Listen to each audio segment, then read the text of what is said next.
today from the Valley of the Sun, the 5-9 Phoenix Cardinals.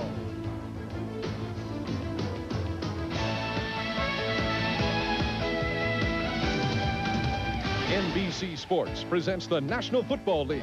Today, it's the Denver Broncos versus the Phoenix Cardinals. For the Phoenix Cardinals, the largest crowd of the season has turned out, upwards of 60,000 here on a mild 49-degree day at Sun Devil Stadium in Tempe. For the Broncos, who have already clinched the AFC West, a victory would mean home field advantage throughout the AFC playoffs. Hi, everybody. Marv Albert along with Bob Trumpin. As we mentioned moments ago on NFL Live, the Cardinals will be starting the rookie quarterback Tim Rosenbaugh's first NFL start. He did see action 4 weeks ago in a mop-up job against the LA Rams. Marvin had just 14 attempts there. He did not play particularly well, but they told him on Friday he was going to start. They also started practicing him a little more during the week. Rosenbaugh's main attributes: a very strong arm, great mobility. General Manager Larry Wilson of the Cardinals said, look, you can look for this as the first game of the 1990 season. So it's kind of back to the future for the Cardinals. Very good. Thank you so much, Bob. We talked with John Elway last night. He said he can certainly relate to what Tim Rosenbaugh is going through, but Elway's concern is stopping Denver's 2-game losing streak. Cardinals won the toss, and they are receiving. And this is Vi Sikahema, the 4-year man from Brigham Young, on the return, and we get a look at Tim Rosenbaugh out of Washington State. Goes 6'2", 210 pounds. The Cardinals' first-round pick in the supplemental draft. He was a holdout, missed the entire training camp. Quarterback who can scramble, as some have said. He has the linebacker mentality, similar to Jim Kelly of Buffalo. Also told us yesterday he plays the game on emotion. Is really a fiery quarterback. Cardinals from their 24, and he'll put it up, and he's putting it up long, intended for Roy Green. A look at the Cardinal offensive line, and this a team, as I mentioned, hard hit by injury. They have continued to shuffle. In fact, the rookie Mike Zendowski now is starting at left guard, and Joe Wolf making his 5th position change because of the absence of Tootie Robbins, who was sidelined by injury. And in the backfield, Tony Jordan and Earl Farrell. And in the passing situation, Darrell Usher. And a tight end goes to the wide receiver spot. Jay Novacek comes on to the ground. And Tony Jordan is stopped by Carl Mecklenburg. Jordan getting the start today. He was a starter earlier in the season.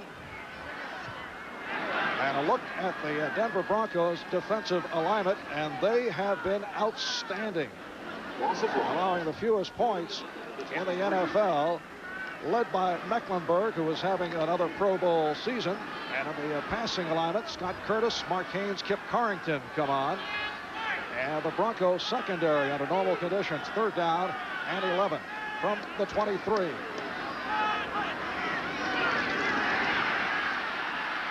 Rosenbaugh couldn't find anyone, and short of the first down. Actually, Marv, that's a play that might help Rosenbaugh finally get hit in this first start. It takes the butterflies away. I'm sure this young man has been breathless for about the last 18 hours getting ready for this start. He was the first one out here on the field today. At that first series, 3 downs and out. At least he got hit. He's got to feel a little better. And Rich Camarillo will punt from his 15-yard line. He sat out last week because of a sprained ankle, and a backup quarterback, Tom Tupa, was the punter and had a terrific day, averaging close to 47 per punt. Natil on the return. Fumble. Natil never did get the grip on it, and the Broncos have recovered. So Natil on the muff, and then able to recover a 38-yard punt and a 6-yard return. That ball looked like it hung up there a little bit, Marvin. Natil had to really run up to catch it, and as you said, never really got control of it.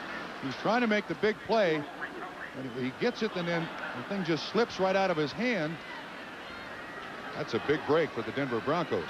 And you know, really, on a punt return, the only guys there are the defenders, and somehow Natil comes up with a recovery. Well, Steve Sewell was able to cover up, and it's a first down at the 39-yard line for John Elway and his 10-4 Denver Broncos. We are just underway in Phoenix. Bobby Humphrey has the first down. Lonnie Young, the free safety, made the stop. You can hear the roar for the Denver Broncos. A large contingent making it here from the Mile High City. And that the major reason that there's a big crowd on hand. Before Phoenix came here, the fans were split between Dallas and Denver. Offensive line, Gerald Perry has had his difficulties with a host of penalties during the course of the season. Humphrey and Bratton are the starting running backs. Bratton making his first ever start as a fullback. First down at midfield. Humphrey to the outside. Humphrey carries. Bobby Humphrey, the spectacular rookie from Alabama, was run out by the strong safety Tim McDonald. One of the things that the Phoenix Cardinals do very well, this is McDonald, the strong safety. His position is normally up here, but because of the way Denver runs, he's up there cheating on Bobby Humphrey. And watch what he does on the snap of the ball. He's looking right at Humphrey. They run the sweep. No one can get a block on him. He's there to make the tackle. One of the premier strong safeties in the NFC. Tim McDonald, 46. Second down, 6 at the Phoenix 44. On the delay, Humphrey, and he has the first down, covered up by the outside linebacker Ken Harvey.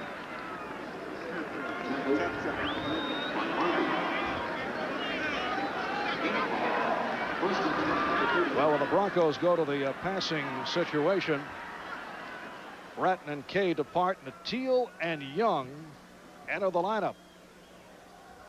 And the Broncos first down at the Cardinal 39-yard line.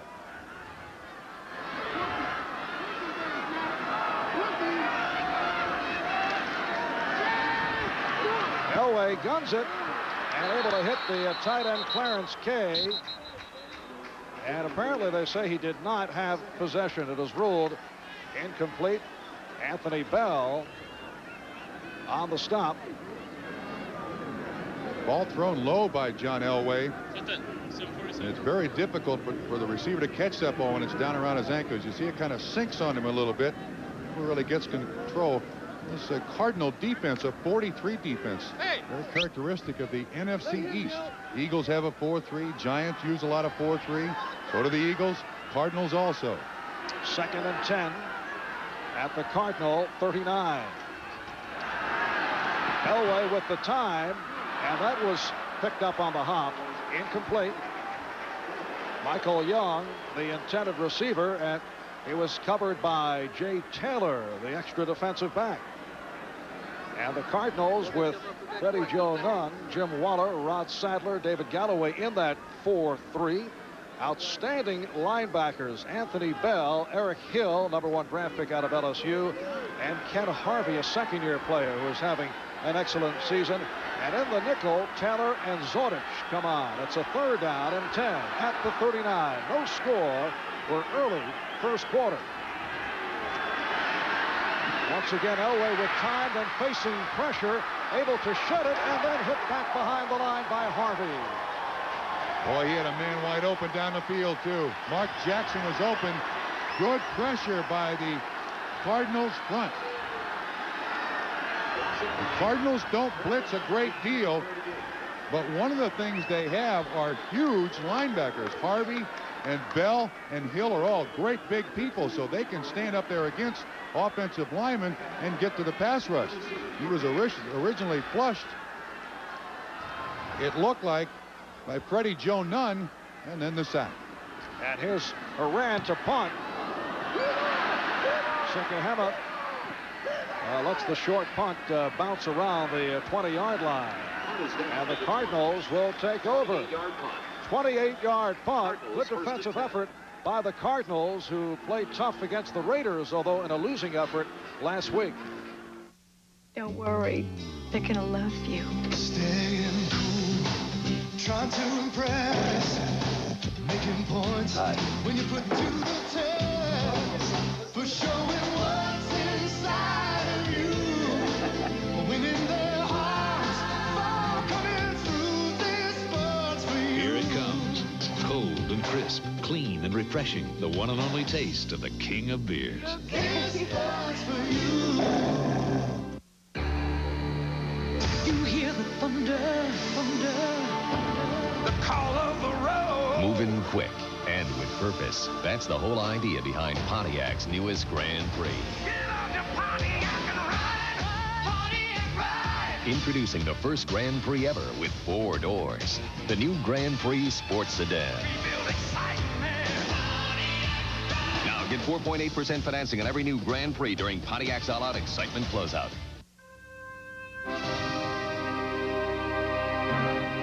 This isn't an ad for 2001. This is an ad for Zenith's VHS VCR with dazzling special effects and remarkable hi-fi stereo sound.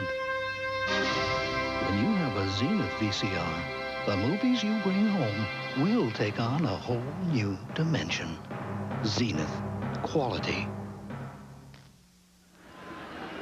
52-year-old Hank Kuhlman. He was named the interim head coach back on November the 20th, taking over from Gene Stallings. He'd been the Cardinals running back coach the last 4 years. A veteran of 26 years of coaching on the college level, NFL, USFL, a star running back at Missouri. Also played 4 years in the St. Louis Baseball Cardinals organization as a catcher from 59 through 62. You know, I like the compliment that all the players have paid him over the last 2 days to us, and that he's made it fun. He's worked them, but he's made it fun as an interim coach. They haven't won, though. Yes, still looking for victory number 1. This is 4th game. And a first down at the 20. Cardinals back to the offense. Sikahema for a short pickup. Kuhlman also said he would be doing a lot of shuffling today, so we are seeing Sikahema as a running back. And he's lined up alongside Ron Wolfley. Carricker on the stop, picked up 3. It is a 2nd down and 7 at the 23. This is a team missing an awful lot of offensive punch with the loss of Stump Mitchell early in the season to a knee. They've gotten very little production out of their running back spot. And then you see last year's starting quarterback with the headset there. That's Neil Lomax. In fact, they were 7-4 when Neil Lomax went down, and they finished up at 7-9. Ron Wolfley for just a yard. Alfonso Carricker making the stop. Lomax went down after beating the Giants in Week 11. The Cardinals last season were tied for the NFC East lead. They lost their last 5, and since that 7-4 start of last season, the Cardinals have destructed. They've gone 5 up, 14 down. Yeah, last year at this time, there's Neil Lomax right there. He is the arthritic hip. And I'll give you a picture of him walking, and he's just 30, walks like he's 70, is going to need a hip replacement. It is a 3rd down and 5. And Rosenbaugh has it batted down. Don Holmes, the intended receiver. And the Cardinals once again forced to punt. Oh, I think that was Kip Carrington who came in from the defense. Well, look at 25 on the right. You see Sikahema tries to make the block on him. Carrington on the safety blitz. And of course, against a rookie quarterback, very good idea. Give him a lot of looks. Give him some freakish looking blitzes. Kind of disrupt his pattern a little bit. And the punt by Camarillo. Here's Natil. Had some difficulty in the first punt return, and he fumbles. Recovered by the Cardinals. Well, the Denver Broncos continue to have difficulties in the punt return game. Earlier, Ken Bell had a series of adventures. We saw that earlier this season. Dan Reeves then went to Vance Johnson, but he's opened with Natil, and Natil coughs it up. The fumble recovered by Ilya Yurashchuk. We'll be back in a moment. It's big. It's now. It's Pontiac's all-out excitement closeout. Now with our longest-term 4.8% finance rate ever on Grand Prix. That's right. Now every new Grand Prix is available with long-term 4.8% financing. Or get your share of millions in cash back on Grand Prix and almost every other new 1990 Pontiac in stock. But hurry, your Pontiac dealer is closing out the year with big cash back or 4.8% financing on Grand Prix. It won't last long. See your Pontiac excitement dealer now. Mobile communication is the power to hold your world together. At GTE, we can put that power at hand to take with you where it has never gone before. Into the skies, down endless highways, beyond all past limitations. At GTE, we give you the freedom of personal communication and the power of new opportunities. Because at GTE, the power is on. In 1859, Isaac Cook created a Great American champagne to launch the Great American Clipper ships. Today, people are still launching celebrations with Cook's Imperial American Champagne.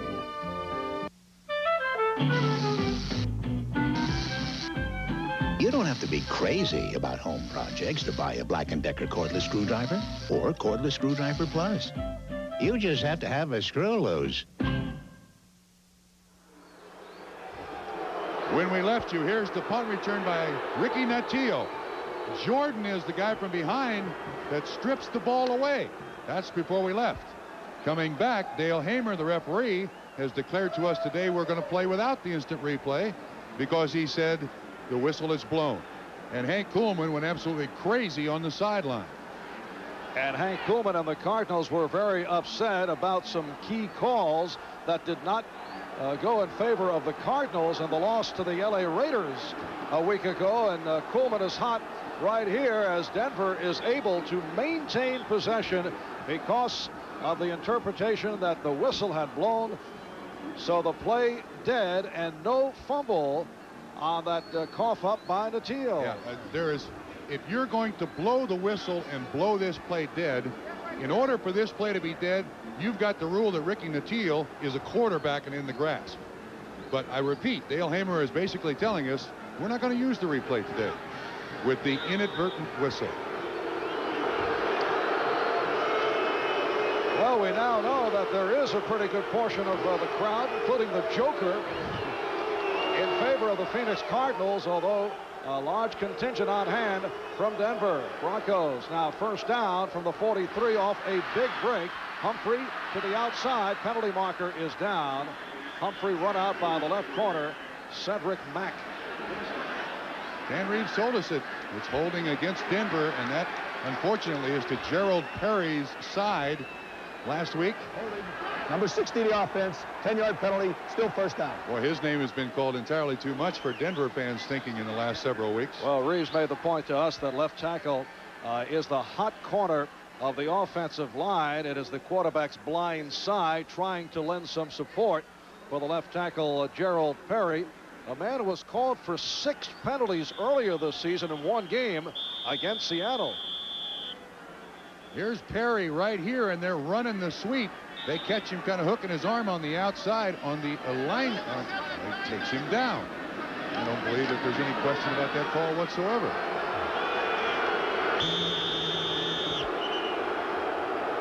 Reset the clock to 9:19.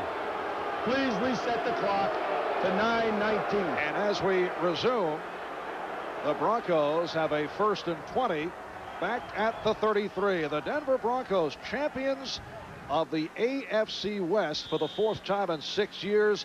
They need one victory to clinch home field advantage throughout the AFC playoffs, or a loss by Houston would do it. They have clinched home field for their first playoff game, which will be played the weekend of January 6th and 7th, but seeking to clinch it for the rest of the way. Off the delay, Humphrey proving very tough to haul down. Took Ken Harvey and Tim McDonald to do it. This guy has made a great transition from the collegiate running ranks to the professional. You find a lot of running backs coming out of college football who stand straight up and run. And Humphrey began his professional career with the Broncos running straight up. Then he hurt his ribs. And now watch him duck that shoulder, take on that tackler, has really progressed quickly for these Denver Broncos into a pure pro running back. And he picked up 5, and that makes it 1,000 yards on the season. No Denver rookie ever has reached that plateau. Elway in trouble. And goes sideline. Oh, nice catch. Vance Johnson with his 63rd catch of the season. This is a homecoming for, as he calls himself, the Vance. The Vance. Went to school at University of Arizona. This is an excellent job by John Elway, just extending the defense. It's one of the greatest attributes that John Elway has. You see Vance Johnson continuing with the pattern, but the pressure that Elway puts on the defense is that it must continue to cover. He never gives up on a play. And that's why defenses are back there and think, well, the blitz must have gotten him by now, and he still completes the ball for good yardage to Vance Johnson. It's a 3rd down, 5 from midfield, 4 wideouts for Denver. No score. We're first quarter. And again, the completion to Johnson, and he has the first down. Stopped by outside linebacker Anthony Bell. Cardinals that time in a pure zone, dropping off, and really that's what Denver likes with their small, quick, very, very quick receivers. Elway can just pick and choose. Johnson just goes to the distance he needs for the first down, turns around. Young, 43, the free safety there, and Harvey, 56, finally gets him on the ground. First down, Denver. Now Mark Jackson is to the left. Steve Sewell has been quiet the last couple of weeks. At the bottom of your screen, Humphrey could not make the turn. Anthony Bell on the scene did not allow it. Along with Freddie Jonone, pushed him from the outside. Sewell, that time, you mentioned his name. He was out there to block, not to catch. Bobby Humphrey, Denver's first pick in the supplemental draft, averaging just under 4 yards per carry. He is 5th in the AFC in rushing, and moments ago became the first Denver Bronco rookie to ever hit the 1,000-yard mark. We're at the midway point of this first quarter. K in motion. Away to the sideline, and it is picked off by Cedric Mack. Cedric Mack with his 3rd interception of the season.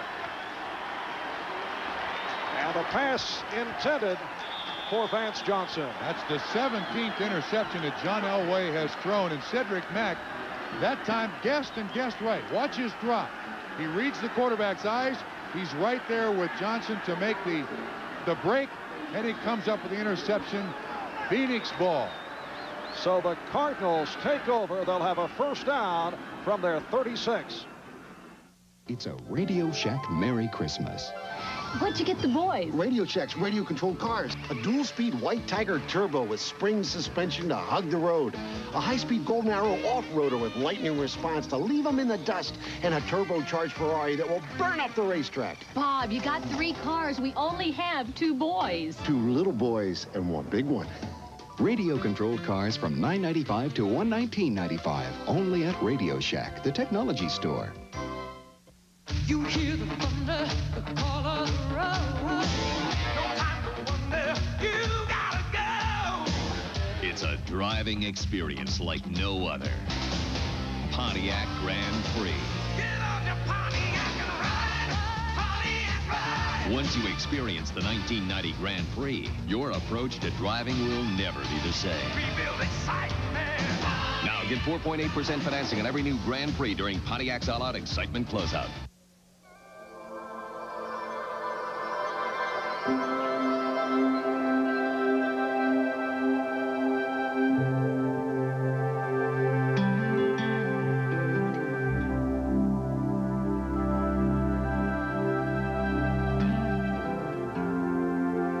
Life's full of simple pleasures, like the comfort of Levi's jeans. Or had you forgotten? NBC Sports coverage of the National Football League is brought to you by Pontiac and your local Pontiac dealer. We build excitement. By Radio Shack, the technology store, America's leader in consumer electronics. And by Coors Light. Pure brewed in the Rockies, the Silver Bullet won't slow you down. It's the right beer now. Welcome back to Sun Devil Stadium, Tempe, Arizona, located just outside of Phoenix. Marv Albert with Bob Trumpy Halfway point, first quarter, no score between Denver and the Phoenix Cardinals. And Sikahema hit immediately by the right defensive end, Ron Holmes. The Cardinals to the offense following the interception of John Elway by cornerback Cedric Mack. The rookie quarterback, Tim Rosenball, making his first NFL start. Thus far is 0 for 2. Cardinals have done nothing offensively. 3 plays and a punt, 3 plays and a punt. And that has been it. Rosenball telling us yesterday that he's had good fortune on games that have been nationally televised. He got at Washington State to an upset win over Troy Aikman at UCLA in the Rose Bowl last season. Led Washington State over Houston in the Aloha Bowl. Able to stand in there, completes to Roy Green, just shy of the first down. Green tackled by Wyman Henderson. Well, you saw one of his major attributes. This kid has got a gun. The game in the NFL nowadays is strong arms, and watch him. It's up and it's away. Tight spiral on the money. Green catches it for 11 yards. Not enough for the first down, but that quick release and that very strong arm, and that was a spiral to Roy Green. See, he's normally throwing to developmental guys. He's playing John Elway last week, and now as a starter, he gets to throw to the starters. Yes, he said he was in awe of Roy Green when he first showed up in the training camp. Ron Wolfley able to pick up the first down. Wolfley, a 5-year man out of West Virginia, usually a short yardage specialist, and now being used in the backfield. Earl Farrell, the starting fullback, bothered by a calf injury. But apparently they are going to call for the yardsticks, so it is close. Even if it is close, you certainly think 5-9 Hank Coleman, interim coach. I mean, every series is a 4-down series. What's the sense of punting the ball away? Because no matter what the conditions, as you see, they pick up the first down. I would think all coaches play it right out of the conservative book. Cardinals first down. Those of you who missed NFL Live, here are some of the headlines from today's show. Dan Reeves said he expects other NFL teams to wait until after the season before interviewing Wade Phillips or Mike Shanahan about head coaching jobs. And Bobby Beathard said he hasn't agreed to join any NFL team next season. Rosenbaugh. Incomplete, intended for Roy Green. Marcus Allen also acknowledged earlier that he was the subject of trade talks in the early part of the season, and the Browns were trying to acquire his services. It'll be a 2nd and 10 at the 47 with 5:45 remaining in this first quarter. The Phoenix Cardinals have lost 4 in a row. They're 5-9. Their last win, November the 12th, they beat Dallas. You look at the 5 wins, Bob, twice over Dallas. They also knocked off Atlanta, Seattle, and Detroit. They won their first 2, and then they lost 4 in a row. 2nd down and 10. And Rosenbaugh goes sideline and incomplete. Intended for Sikahema. And I do think one of the things the receivers for the Cardinals are going to have to adjust to is the quarterback for most of the season for Phoenix has been Gary Hogeboom. Not a particularly strong arm. This kid has an absolute gun, and you got to get your hands up there and get him ready to catch the ball. You can see that he doesn't mind taking a hit. You saw in the last rollout, kind of looked a little bit like John Elway. Doesn't give up on the play, keeps trying to make the play. He's better numbers than that, but they're going to give him a good look today, no matter what the score is or how well or poorly he plays. Hogeboom started 12 games. Get the idea he was not pleased about being pushed aside for the rookie Rosenbaugh. 3rd down and 10. And Rosenbaugh able to flip one out, but short of the first down. The tight end, Jay Novacek, on the reception, but once again, the Cardinals will punt it away. Nice little rollout pass called by the Cardinals, taking advantage of his mobility. His 2nd completion. Jim Schaffner there is the gray-haired gentleman on the sideline. That's the offensive coordinator, Tom Tupa, with the headset on the backup quarterback. And that's the offensive brain trust there for the Phoenix Cardinals now. And the Broncos make a change in their punt return game as Camarillo drops back. Vance Johnson instead of Ricky Nattiel, who bobbled and then fumbled, but the Broncos got a break with the call of the whistle stopping the play, and they'll bring it out to the 20-yard line. So with 5:26 remaining in this first quarter, no score. The 51-yard punt by Camarillo. We'll be back in a moment. You kept thinking it will stop, it will at some point, but it went on forever. So there was glass everywhere. In the living room, I have a 700-pound soapstone wood-burning stove that had bounced all the way across the living room, sitting in the middle of the floor. It was obvious from the very beginning that our house was no longer habitable. When I called my agent and told him we needed to find temporary housing, within 48 hours, Allstate had written me a check to pay for our moving expenses and for our rent.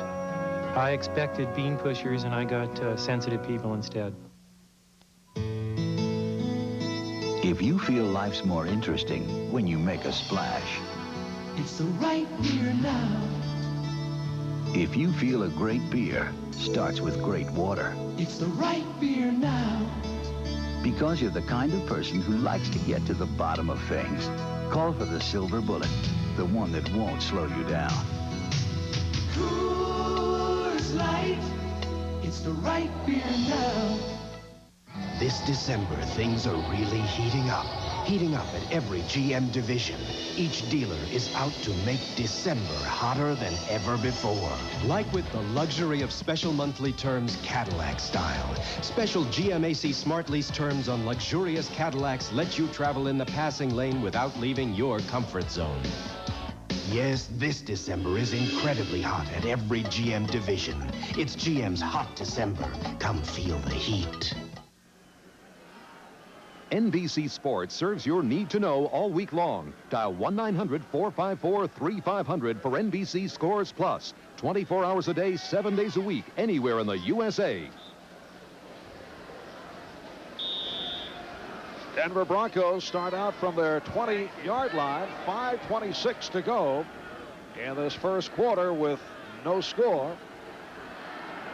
Bobby Humphrey and Melvin Bratton in the backfield.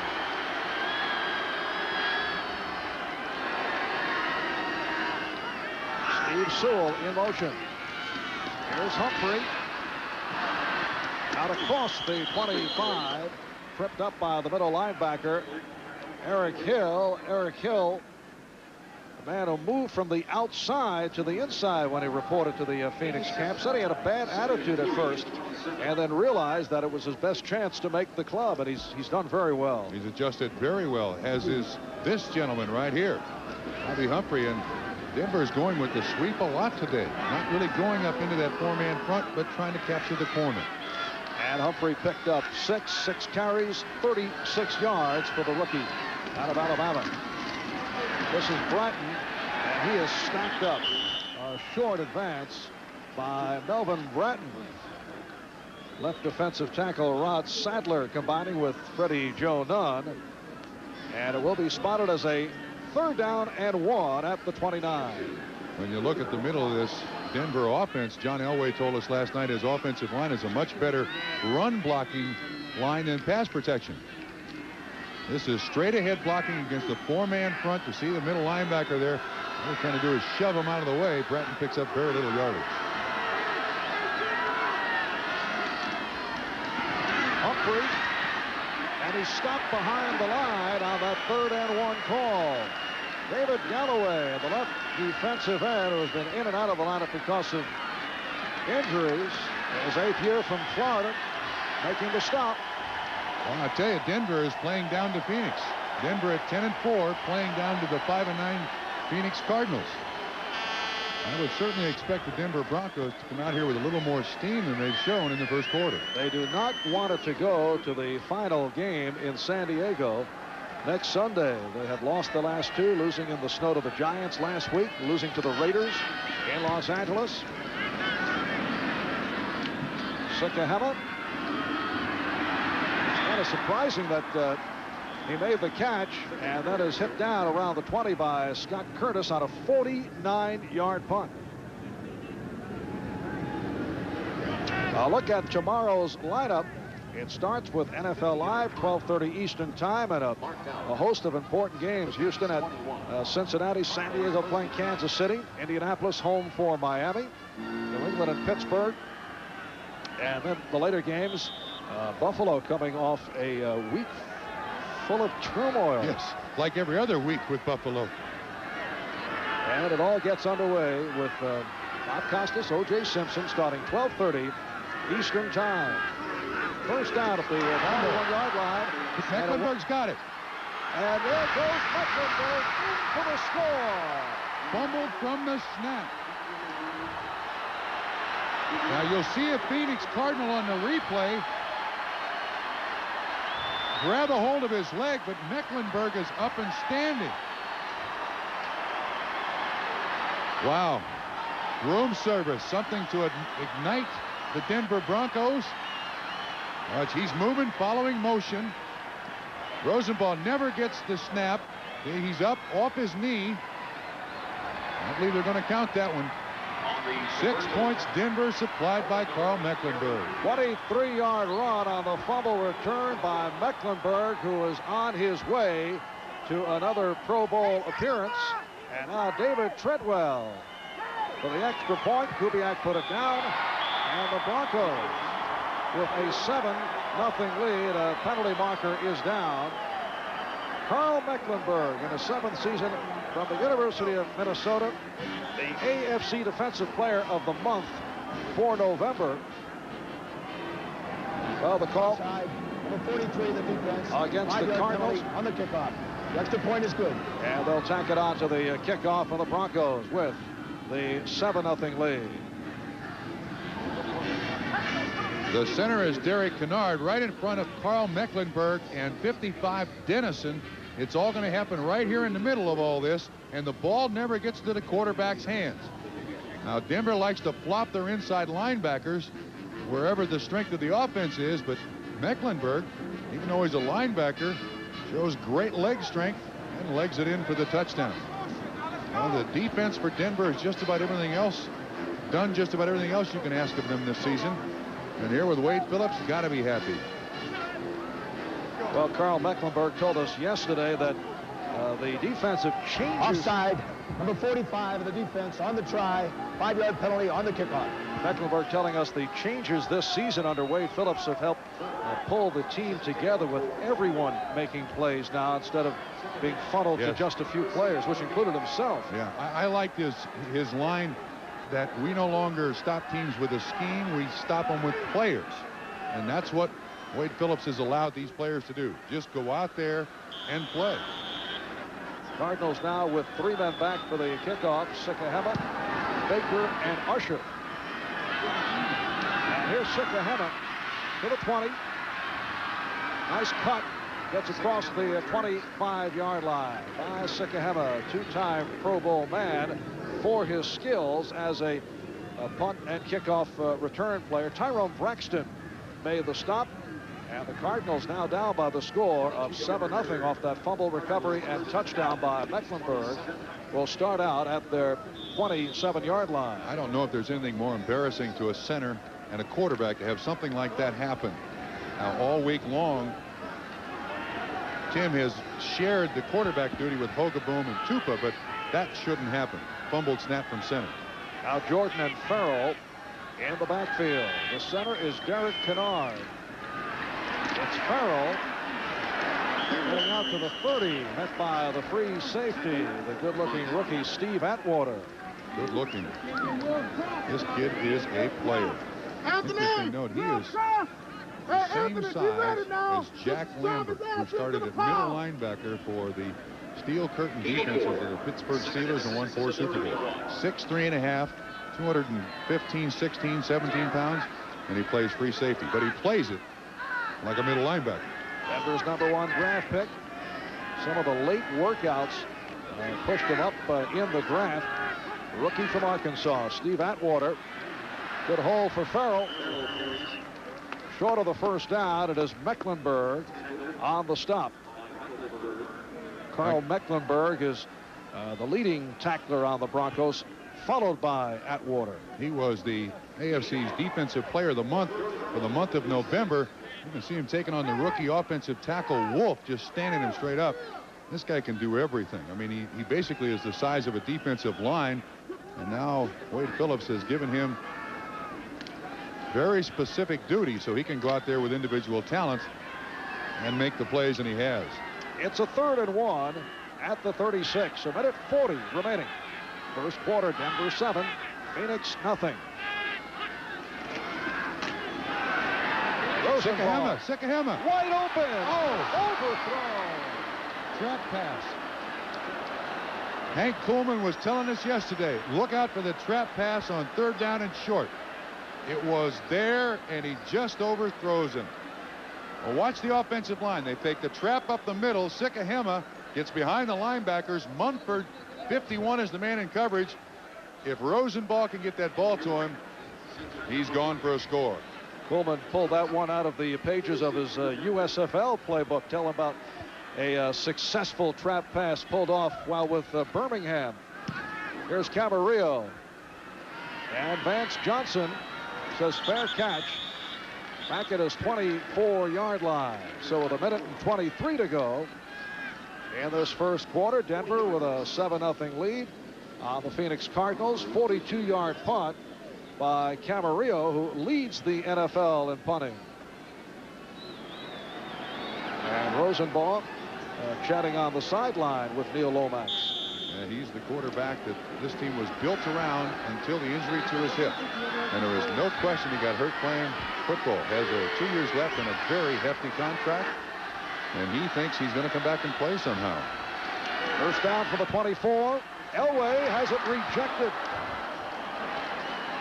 So Elway has his pass batted down. It appeared to be the right defensive tackle, Jim Waller. He goes, what, 6'3½"? And see if we can pick up whose hand is up there. Elway just 2 of 6 for 22 yards. That is Waller. It is Waller, the defensive tackle, gets his hand up there. Elway was looking at Vance Johnson all the way, and Waller tips the ball away. Waller back from a knee injury, a starter the past 5 games. 2nd down 10 from the 24. Well, he threw a bullet for a short pickup. Elway can throw the ball, drilling it to Vance Johnson. Yeah, he almost tattoos you with it. If you let it get to your body, I mean, you're going to have, you might have Pete Rozell's name on your side, the imprint of the laces. Boom. I mean, sometimes when he throws the football, he appears to be like one of those guys who throws the javelin. I mean, he gets his legs in it and his rear end in it. I mean, he really hums it. This past week, he confirmed that he's been playing with a cracked rib since back in early November, hit hard by Pittsburgh nose tackle Gerald Williams. Says it is just bruised right now. He's fine. 3rd down and 7. And the ruling is, it is a completed pass for a 1st down. Nice move by Vance Johnson. Check that, Mark Jackson. Marv, I notice this is an excellent pattern run by Jackson from the inside with Lonnie Young, the free safety, on him. But did you see Elway just before he put everybody up at the line of scrimmage? The sun here in Sun Devil Stadium is a real problem. And this stadium was built for night football, for college football. It was not built with worrying about the sun in players' eyes or anything like that. So in every instance when you play here at this time of day, either the offense or the defense is going to be staring into the sun. Stands, completed pass, 1st down. They went to the instant replay to check the reception by Mark Jackson. And as you heard, the play does stand. Jackson's first catch of the day. Well, a look at Sun Devil Stadium, the home for Arizona State University football and the site of the Fiesta Bowl that will be seen New Year's Day here on NBC. Florida State going against Nebraska. Humphrey stopped back behind the line by the outside linebacker Ken Harvey, who has had a solid season after what has to be termed a tentative rookie campaign. Look how far away he comes from to make the play. He's all the way over on the left-hand side. He pursues down the line of scrimmage and is there to make the tackle. Anthony Bell, 55, is there to stop the play. Excellent job. These 3 linebackers are fine players for the Phoenix Cardinals. And there is the gun. So that is the end of the first quarter. It is Denver 7, and Phoenix nothing.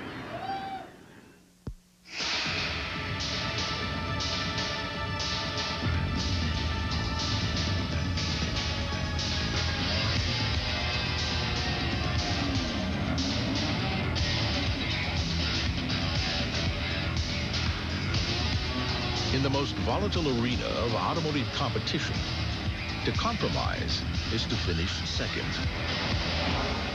Introducing the 1990 Acura Integra.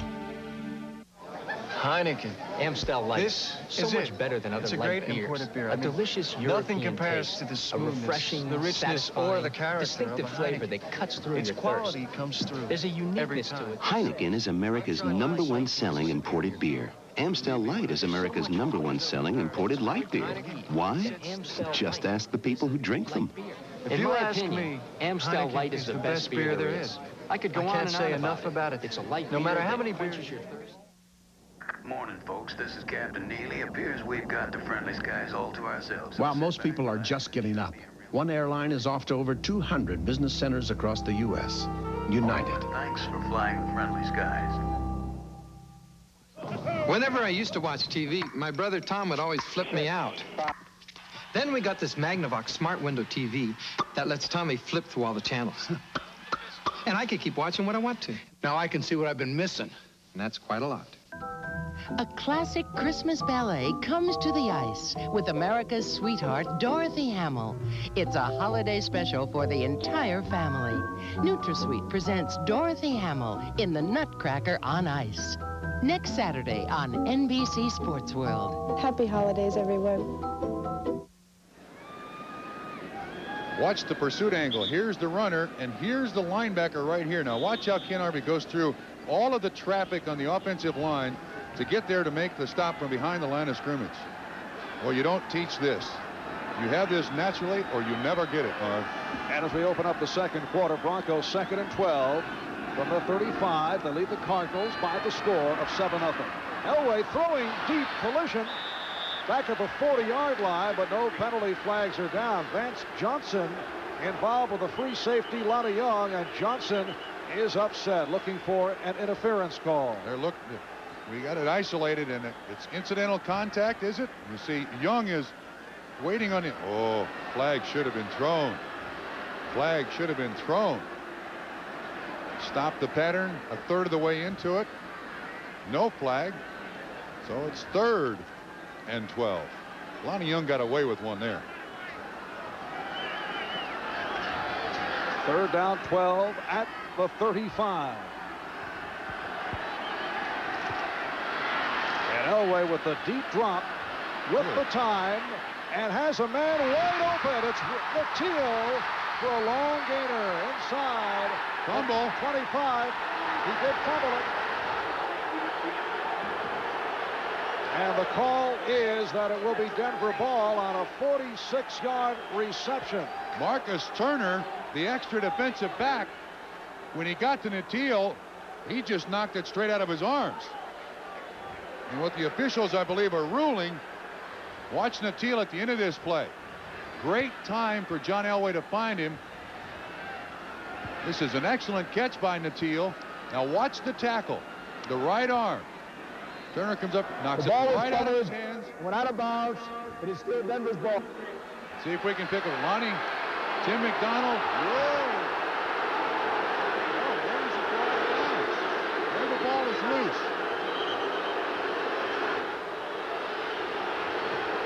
I don't know if the tip of the ball is out. Looked like the nose of the ball may have been out of bounds, but it's difficult even from this angle to tell. Here it is again. Looks like they're going to review it, take a very good look at it. Now, Tim McDonald is in bounds himself. The question is the ball in bounds? We can't tell from there. The last angle we had, I think, was the best angle.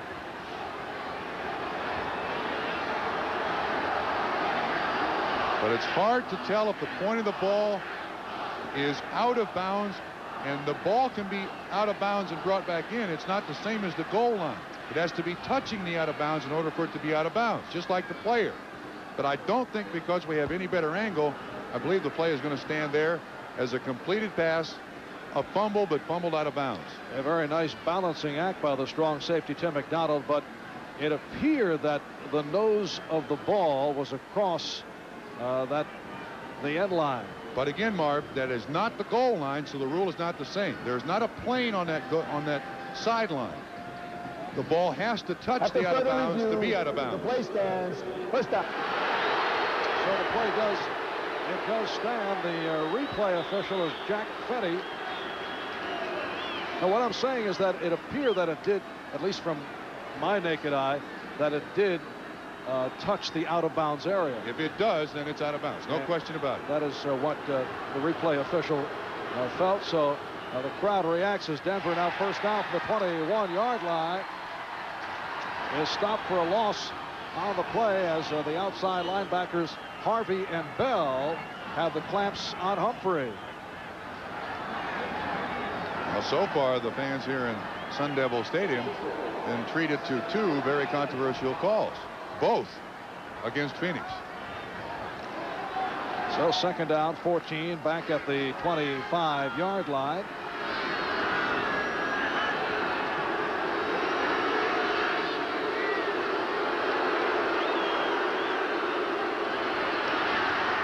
And Elway has the completion to Johnson. Good tackle. But a very short pickup. A free safety. Lonnie Young, 6-year man from Michigan State, right on the scene. Young making it back from a fractured right shoulder that was suffered on the opening game against Detroit. With Tim McDonald back there in the defensive backfield along with Lonnie Young, Phoenix has two safeties I think that'll be there for a lot of years and ding a lot of players. It is third down and 11. 7-0. Denver leading Phoenix. Quick release, underthrown, intended for Johnson. John Elway was very, very upset. Now, I don't know if Vance Johnson was supposed to look quick, but there was a safety blitz. And when there's a safety blitz, at times you're not going to have enough people to pick up the blitzers. And the receiver has to look. And John Elway, watch what he does. Yeah, come on. You can see Lonnie Young, 43, coming in there on the blitz. And I think John Elway feels that Vance Johnson didn't see the blitz, and therefore the pass was short. 39-yard field goal attempt for David Treadwell, having an excellent season. One-time Phoenix Cardinal in camp with the Cardinals last year, and he puts it through. Treadwell, 24 for 29 on the year. So the Broncos with a 10-0 lead on the Cardinals. If you don't want to slow down on your way to the top, It's the right beer now. because you know to make a beer as refreshing as a mountain stream, you got to start with a mountain stream. It's the right beer now. When a night on the town might last all night, call for the taste preferred at Better Night Spots. The silver bullet, the one that won't slow you down. It's the right beer now.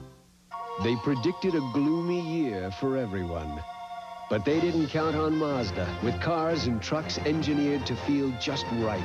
Now Mazda is racing toward an all-time sales record, with record-setting deals that can get you $750 cash back on 89 Mazda trucks now.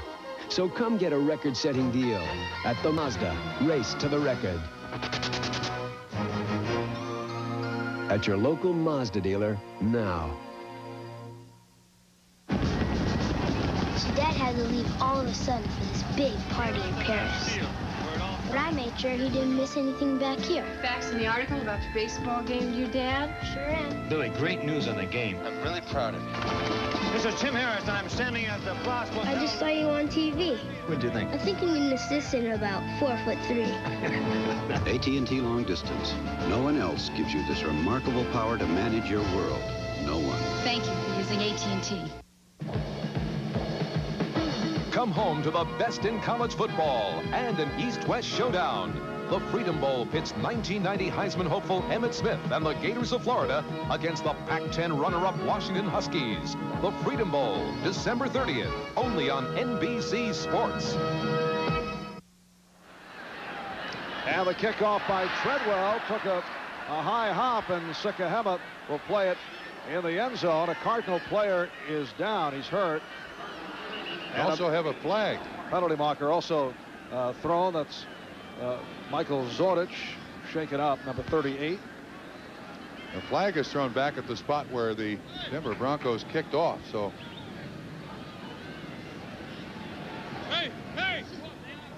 make him kick it again.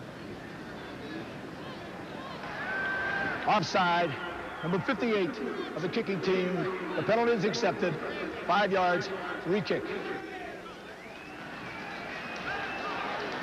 And a Scott Curtis called for the offside. There's Curtis, who has been a very strong special teams player, second season out of the University of New Hampshire.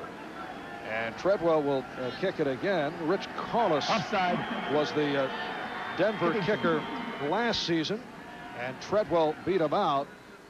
He was acquired early in training camp, first-year player from Clemson. Spent part of last year in the Phoenix Cardinal training camp, and has done a very fine job.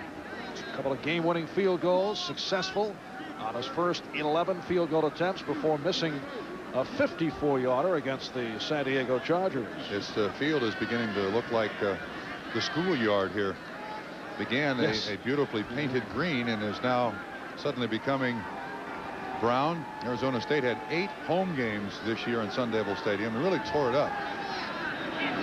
This stadium, by the way, is built on rock. Underneath here is rock. You don't just dig dirt out from underneath this floor. And one of the upmen, Darrell Usher, on the return, gets across the 30-yard line. 2 minutes have gone by. In the second quarter, the Broncos with a 10-0 lead. The fumble recovery, a 23-yard run off the fumble by Mecklenburg, and the 39-yard field goal by Treadwell. So the rookie, Tim Rosenbaum, looking at a first down from the 32. Phoenix invisible thus far offensively, accounting for only 1 first down and 33 total yards.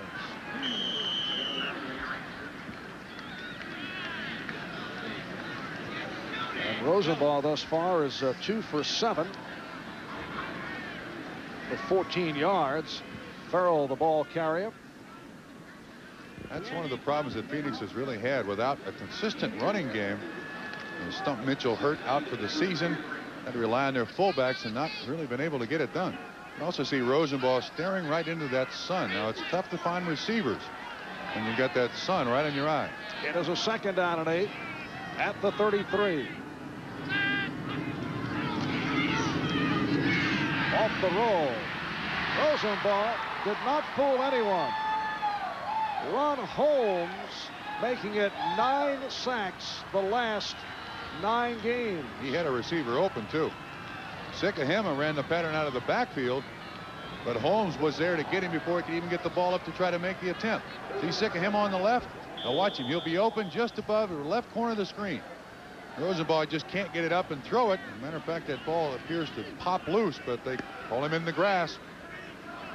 Well, with Rosenbaum the starter at quarterback today, Cardinal General Manager Larry Wilson telling us, as you mentioned, that this in effect is the first game for the Cardinals of 1990. We mentioned that to Dan Reeves, and he said, well, I hope they don't win their home opener. And it is a 10-0 Denver lead. 3rd down, 17. Rosenbaum airing it out, and it is broken up. The pass intended for Darrell Usher, and Mark Haynes got a piece of it. I'm kind of surprised at the approach here by Phoenix. You've got a rookie quarterback. This is his first start. And my feeling is that the best way that you establish this kid is you give him high percentage passes to complete. He's thrown the ball way down the field 3 different times. He's not completed 1 yet. And you're not going to do much for his confidence by giving the low percentage passes some priority. And Camarillo punting once again to Vance Johnson.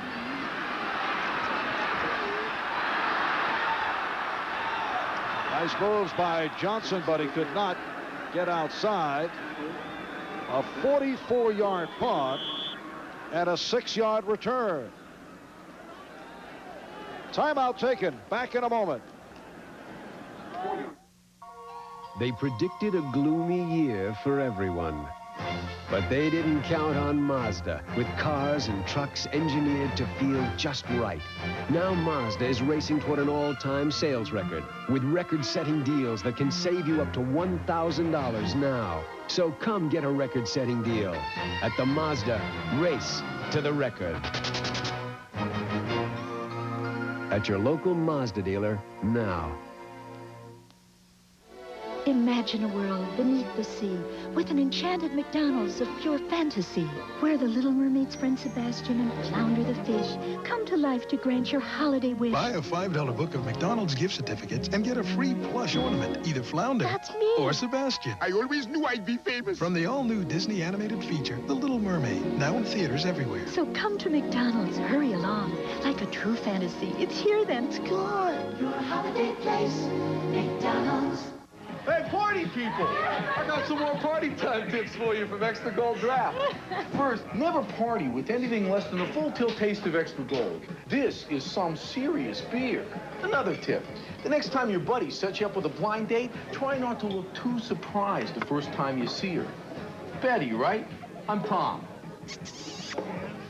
She likes me. Ask for an extra. Go for the full tilt taste. It's just cologne. NBC sports coverage of the National Football League is brought to you by Extra Gold Draft, the party time beer with a full tilt taste. By the good time, great taste of your holiday place, McDonald's. And by Mazda Cars and Trucks. Mazda, it just feels right. Welcome back to Sun Devil Stadium in Tempe, Arizona. Marv Albert, Bob Trumpy. The Denver Broncos first down at their 37-yard line. They lead the Phoenix Cardinals by the score of 10-0. We are early second quarter. Big hole for Melvin Bratton. Working his way across the 45. The left defensive tackle Rod Sadler making the stop. Word on Ricky Natil, the wide receiver and return man. He is out for the game because of a strained right knee. Natil involved in a controversial play earlier in the game, coughing it up. The Phoenix Cardinals thought that they had held on to the ball just before it crossed the end line, and Natil has had it for the day. He strained his right knee. Second back coming through. Big hole for Humphrey, stopped by Eric Hill, and the Broncos have a first down. That's where he functions very, very well. Of course, at Alabama, but all they ran was the I formation. Bobby Humphrey buried deep with that lead blocker Bratton in front of him. Watch how quickly he gets through that line of scrimmage. Now, see, he also has got that forward body lean, protects himself, drags people along. He stays healthy. He's going to run for a lot of yards for Denver. And the Broncos first down at the 48.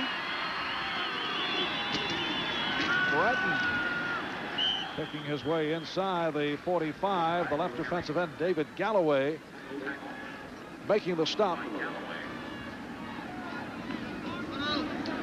Well, recapping, the Broncos with that interception to stop the early drive. Cedric Mack, the left corner, picking it off. The fumble recovery by Mecklenburg, who ran it in from 23 yards away, and then the field goal by Treadwell for a 10-0 Denver lead. Second down and 6 at the Phoenix 44. Elway off the roll, could not find anyone, and then completes to Bratton. But he is shy of the first down. The free safety, number 43, Lonnie Young, on the tackle. But that is vintage John Elway. He never gives up on a play. Gets to the sideline. He's flushed out of the pocket again by Tim McDonald, 46, the strong safety. Still looking for a receiver. Goes back across his body, right on the numbers to Mel Bratton, and he picks up 7 or 8 yards. He's amazing how he has that ability. He never seems to give into a play. Particularly when he throws against the grain way across the field. Third down and 2 at the Cardinal 40. Play action, and it's a first down. The tight end Clarence Kay picks it up, run out by Mack, and young. Clarence Kay, a player who's been frustrated about his season before last week. He had not caught a pass in 3 straight weeks. 3 receptions in the snow against the Giants made him a little bit happier last week. Nice play action fake, and again this ball low. He does a good job of getting down there, and then as a runner, McDonald misses him. And Young and Mack finally get him down. First down pickup. Drive stays alive for Denver. They started out very slow, but now they're getting some momentum in their offense. 17-yard advance. First reception by Kay. And Elway goes the middle and completes to Johnson. Whistle had blown. The play is dead. Anthony Bell on the stop. And that is 5 receptions for Vance Johnson. And their leading receiver this year, over 1,000 yards.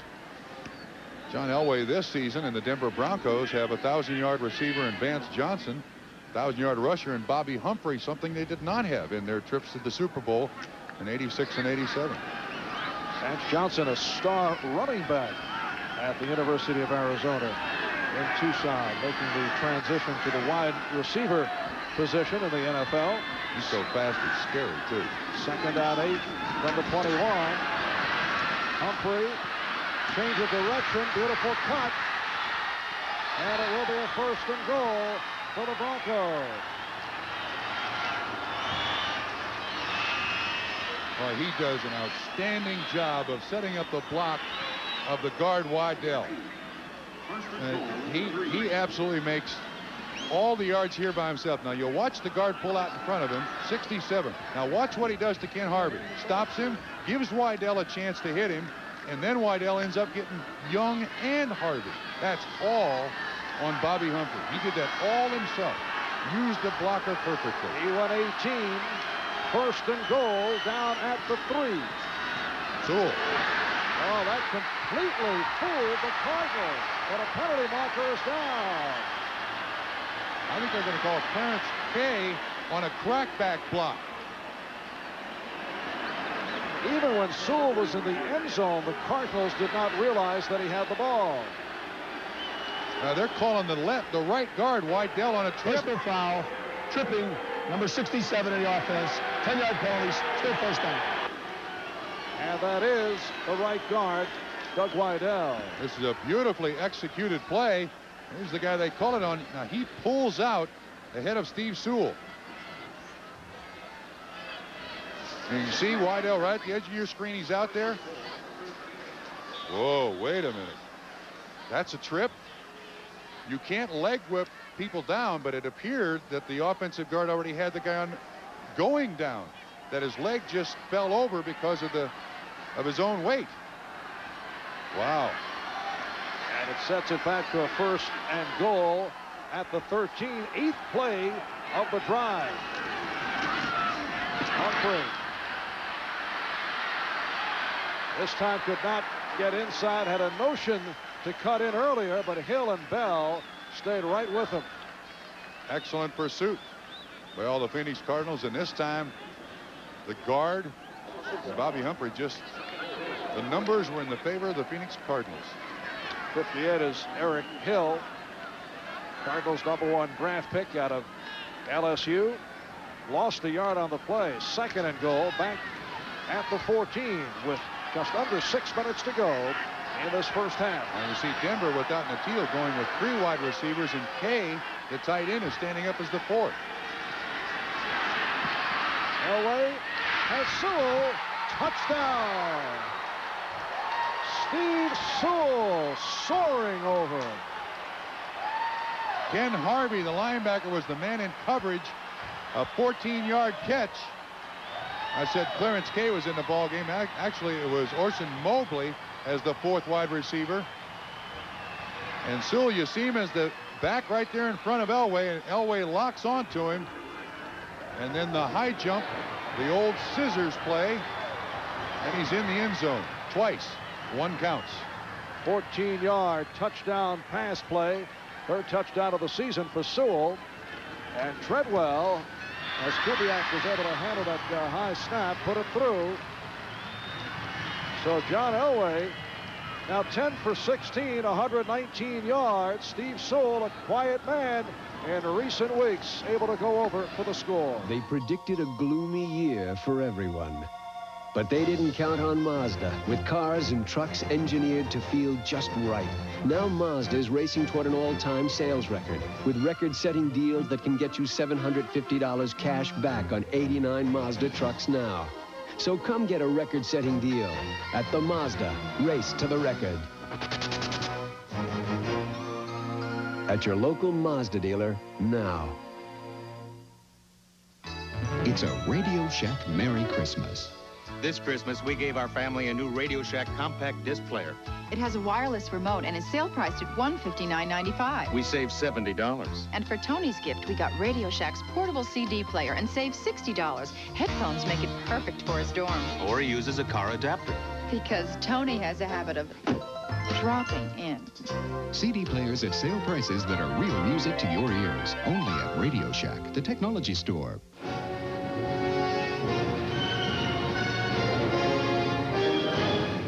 Wrap up the holidays with Batman. The gift you want to give, the gift they want to get.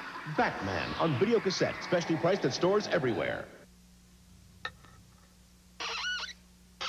Get it, boys.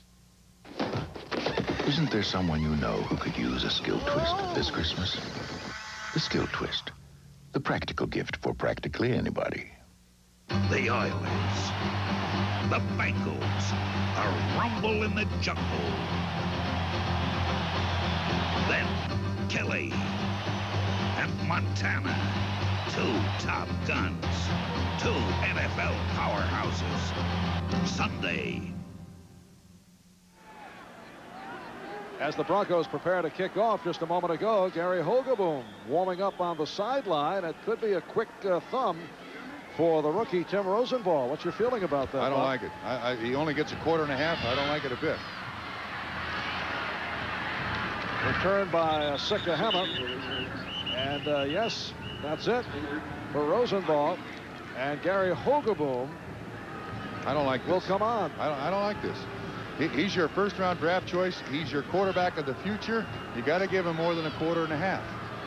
I mean, I realize he's only 2 for 8 for 14 yards.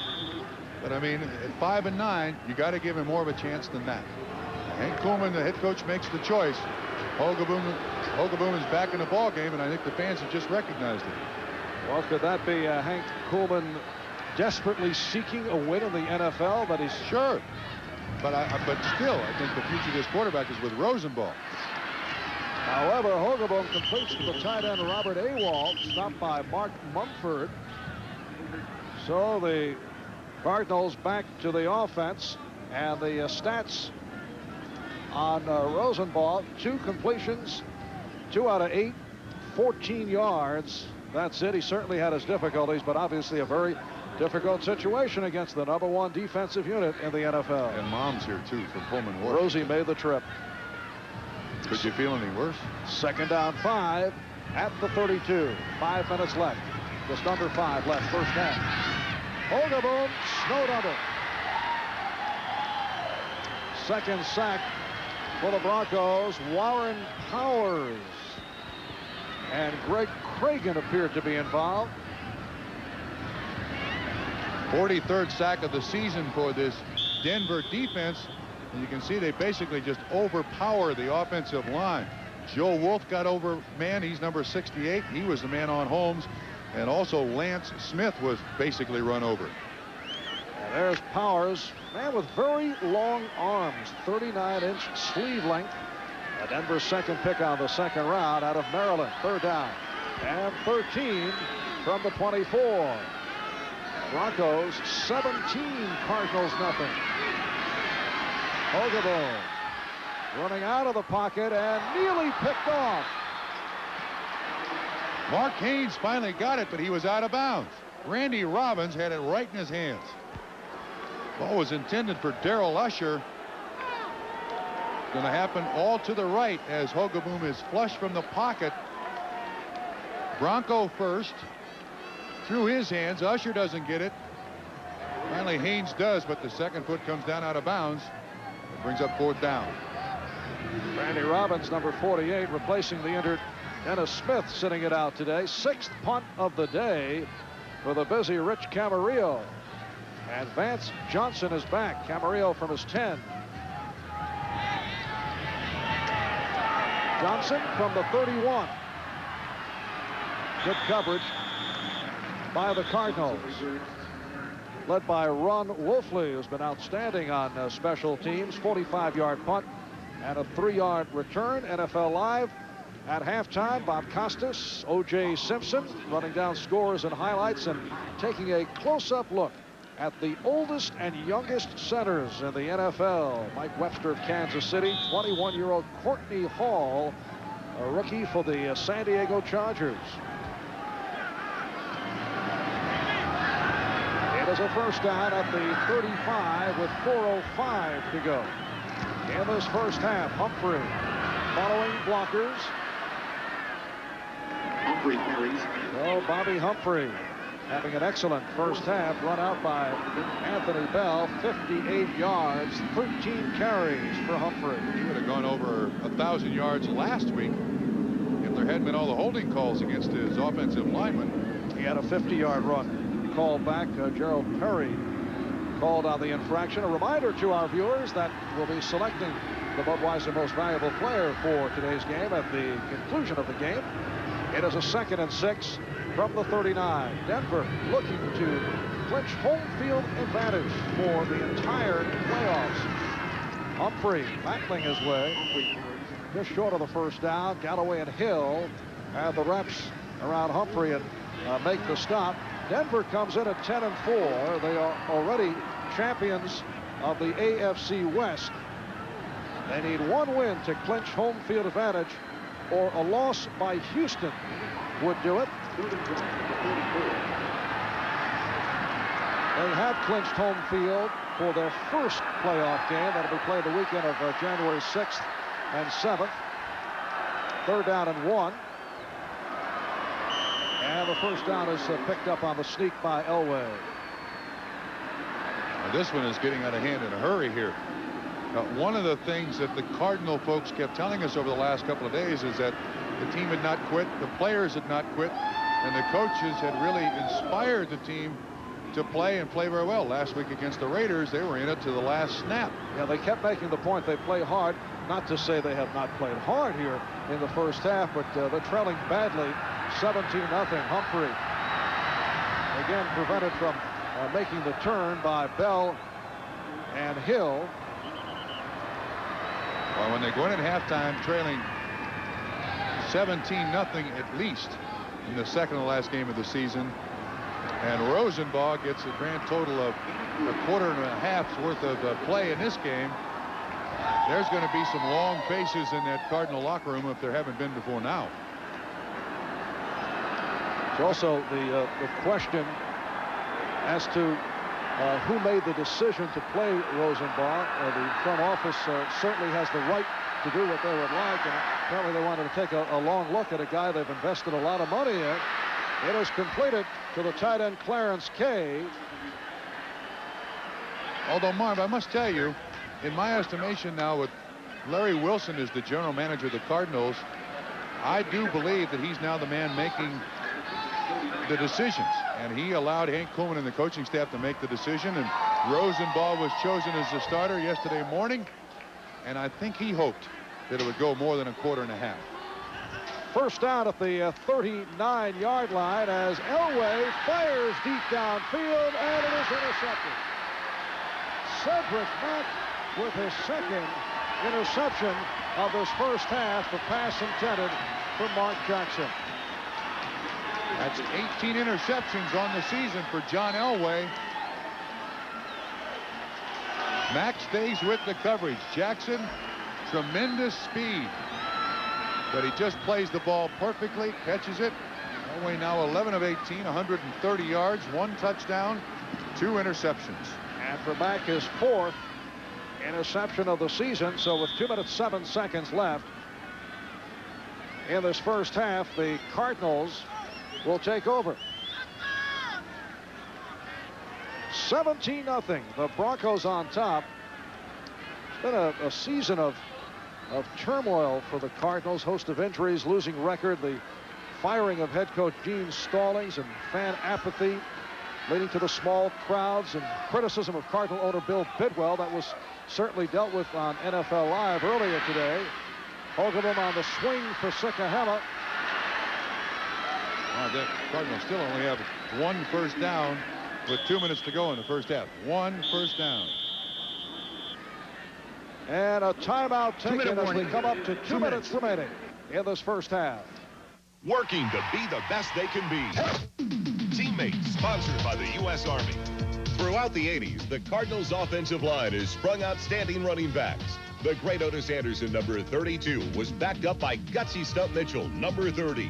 When Anderson was traded to the Giants, Mitchell got his chance to star. An injury in a game versus his former running mate ended his '89 season, but proved that Anderson and Mitchell are teammates for life, who made each other the best they can be. Tell me, is he still upset? Well, you know Dad. Never really understood why I joined. I mean, maybe you'll go straight to college. But I had to prove something to myself first. The GI Bill and Army College Fund. If you qualify, you can get more than $25,000 for college and an edge on life. Do you think Dad will ever come around? Dad?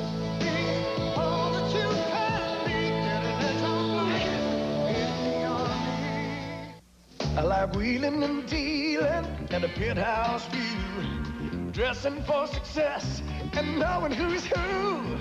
Bright lights, fast lane, my big-time career. Meetings of the board and cold Coors beer. If you like your beer fresh, pure, and natural, head for the Rockies on the original taste of Coors. Have an ice-cold Coors with a friend of yours. Coors, the Rocky Mountain legend. Tomorrow's NBC lineup that gets underway with NFL Live starting at 12:30. Incidentally, Steve Young will start for the injured Joe Montana against the Buffalo Bills. The late games, Buffalo, San Francisco, the Jets playing the Rams in Anaheim. Marv, it's an interesting point on this ball game. Phoenix has a grand total of 24 yards in the first half, and first downs clearly in favor of the Denver Broncos. It is a 2nd and 10 from the 20 for the Cardinals, who took over off that second interception by Mack. Hogaboom, incomplete. Sikahema should have held on. Did not. He was covered by the linebacker, Scott Curtis. Now, I would have preferred to see Rosenbaugh with this opportunity. Throw the ball underneath as opposed to way down deep down the field. And you see Hogaboom. This is kind of a crossing pattern. You see Sikahema just out of the backfield. Curtis with decent coverage. Ball just thrown out of Sikahema's reach. I wish they'd given Tim Rosenbaugh that opportunity. Throw to the backs in the flat. Throw to the backs across the middle. He does not look happy. And here's Hogaboom. And he completed to Novacek. It appeared that it was about to be intercepted. Novacek basically a tight end out there. That's a 25-yard pickup. First charge, timeout. Cardinals, 40-second timeout. So 40 seconds. Cardinals call for the timeout. Gary Hogaboom has been the starter for the Cardinals for 12 of their games. Last week, directed a grinded-out attack effectively against the Raiders, although he did throw 2 touchdown passes, making it a career high of 12. Had a 12 for 24, 160 yards, and right there able to connect with Jay Novacek, 5-year player out of Wyoming, for a 25-yard connection. You mentioned earlier that Hogaboom was kind of shoved aside. That happened to him in Dallas. That happened to him in Indianapolis. And then today it happened to him again, but he sits for a quarter and a half and he replaces Tim Rosenbaugh. Try to generate some offense here for the Phoenix Cardinals. Just their 2nd first down in the first half of this game. So first down at the 44. Gary Hogaboom signed with Phoenix as a Plan B free agent. Originally a 5th-round draft pick of the Dallas Cowboys. Hogaboom going sideline. And now he is intercepted by Tyrone Braxton. The pass intended for Roy Green. So the Broncos going with the 6 defensive backs, and Braxton with his 6th interception of the season. He's among the NFL leaders of that department. And for Hogaboom, his 17th interception. This is a pattern. It's like an out and up to Roy Green. Braxton, who has played spectacular football for this defensive backfield, not a great man-on-man coverage guy, but good in zone and excellent tackler. That time fine coverage. And Denver has the ball again. Broncos first down from their 28 with 1:36 remaining first half. Denver 17, Phoenix nothing. Humphrey with a big hole, and Humphrey gets to midfield. The strong safety, Tim McDonald, on the stop as Humphrey rolled up 23 more yards. Hurry up offense by Denver. They want more points. Humphrey has gone for 90 yards now, 16 carries. Elway firing and has a first down. Clarence Kay with his 2nd catch of the day. Hill and McDonald on the First stop. charge, timeout. Denver. 40-second timeout. Calls for time, 1:08 remaining as Kay limps to the sideline, 1:08 left in this first half. Well, they already got Ricky Nutile over there on the sideline with a knee problem. Worst thing that could happen is you lose a lot of players in this game, although you are going to have a couple of weeks to get them ready to play. 17-0. Broncos scoring on a fumble recovery by Mecklenburg, a 39-yard field goal by Treadwell, and a 14-yard pass play, Elway, for Sewell. When we were chatting last night with John Elway, spent a lot of time talking about what was going through the mind of Tim Rosenbaum. And he said when he was a rookie, players would tell him, hey, go out and have fun. He said he really liked to hear that. He said, what kind of fun can you have when you're out there facing that kind of pressure? I said, well, throw a couple of one-liners at the defensive linemen that are coming at you. Yeah, right. That'll be real fun. Yeah, this is real fun as I'm climbing out underneath 1,200 pounds of body. And Elway, well, let's see, is it ruled a completion? One guy says yes, the other one says no. Sewell, on the deflection, was able to follow it through. Foul, roughing the passer, number 78, 15 yards. Flag thrown. 78 is Freddie Joe Nunn. So they didn't need the catch. They're going to get the yards on the penalty. That was deflected, tipped by backup tight end Pat Kelly, followed by Steve Sewell. Personal foul, roughing the passer, number 78, 15-yard penalty, first down. Freddie Joe Nunn, you got to walk away after that second step. He tries to indicate that he's not hammering him into the ground, but he did make contact with him clearly after the ball was thrown. Thus Denver has a first down at the 20 with 1:01 remaining in this first half. Safety blitz. And Elway completes to Johnson. Nice spin by the Vance Johnson, putting the move on Cedric Mack right at the first down marker. Johnson's 6th catch so far in the first half. He runs the out. And you can see Cedric Mack is there with him, and a nice move, and he gets out of bounds. Well, Vance Johnson, 6 receptions for 40 yards. He now has 68 catches on the season. Just under 1 minute left in the half. It's a 2nd and 1 at the 11. Elway with the time, and then decides to go down. Intended receiver Mel Bratton did not run a particularly good pattern. But by going down on his knee, he stops the clock immediately, and Denver takes a timeout. Second charge, timeout. Dallas, 40-second timeout. He's looking for Bratton, 32. You see Anthony Bell got his hands all over him, and Elway has nobody to throw it to, so he goes down on his knee to stop the clock. It will be a 3rd down and 6 at the 16. Mike Shanahan has been preaching to John Elway, don't force the play, and well, he certainly didn't force it. That's an unusual thing to see the quarterback go down in that manner. Yeah, when he puts his knee down, that basically is behind the line of scrimmage, stops the clock, and he can call the timeout there. So John was very, very smart in that situation. Yeah, he and Mike Shanahan have spent a lot of time together. And when Shanahan came back to Denver from the Raiders, we asked him if we thought he saw any difference in John. He said, absolutely none. Still one of the rare talents in the NFL.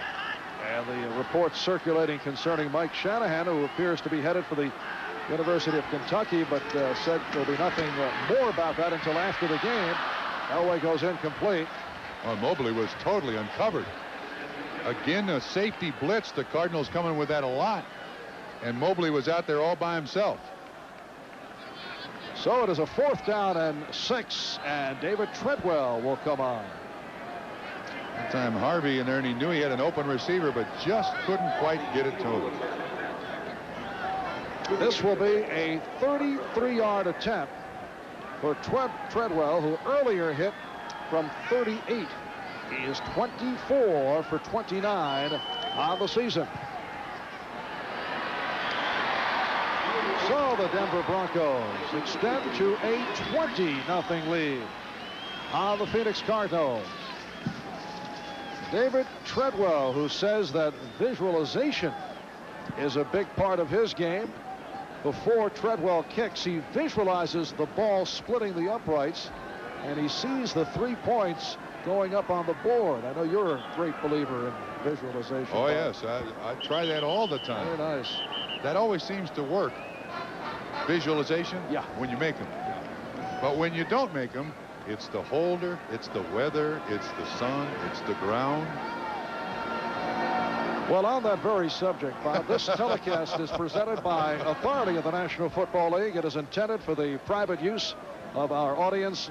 Any rebroadcast or other use of this telecast without the express written consent of the Phoenix Cardinals of the National Football League is prohibited. And this game is the property of the NFL. All rights reserved. 43 seconds remaining. In this first half, all Denver, 20-0 lead. The kickoff by Treadwell, followed by Sikahema. Out to the 20. So Sikahema is all down, and with 38 seconds to go in the half, the Cardinals will start out from their 21-yard line. Boy, is this place quiet? And this their biggest crowd of the season, thanks to the support from Denver. A large contingent of fans have made their way. The Cardinals average only 41,000 in attendance. Many in the crowd today wearing the orange of Denver. Even the Denver fans have been quiet because a wipeout first half. Intended for Sikahema. Oh, this offense can't do anything right. They got 2 first downs, and they pull Rosenbaugh because it doesn't look like he can complete a pass, but now they continue to drop him for Gary Hogaboom. Hogaboom's 3 of 7, 29 yards, an interception. Not a half you'd want to keep on film. Yeah, he's the only one left. Tom Tupa. We can try him before this day's out. Tupa seeing action last week as the punter for the injured Rich Camarillo. Did a good job. Denver 245 total yards. Phoenix only 48. And remember, they got 25 on one play to Novacek for a tight end. Second down 10. And Hogaboom incomplete. Intended for Sikahema. Must tell you, though, as miserable as this offense looks, I consider this Phoenix Cardinal team a team with a considerable amount of talent. I mean, I realize that sounds ridiculous, 5-9, and playing the way they are, but I think if they get Stump Mitchell back, this has a decent offensive line. I think Roy Green and J.T. Smith, who is hurt, are 2 excellent receivers, although getting up in years. And then the strength of this team, I think, is on its defense. Someone's going to come in here as a head coach and turn the Phoenix Cardinals around, and it's not going to take years. In effect, it's the type of team you would like to take over. Oh, because, yes. There is that potential there. Although their standout players, as you see the flags tossed, are getting up there in age. Stump Mitchell at 30, J.T. Smith up there. False start. Number 62 of the offense. 5-yard penalty.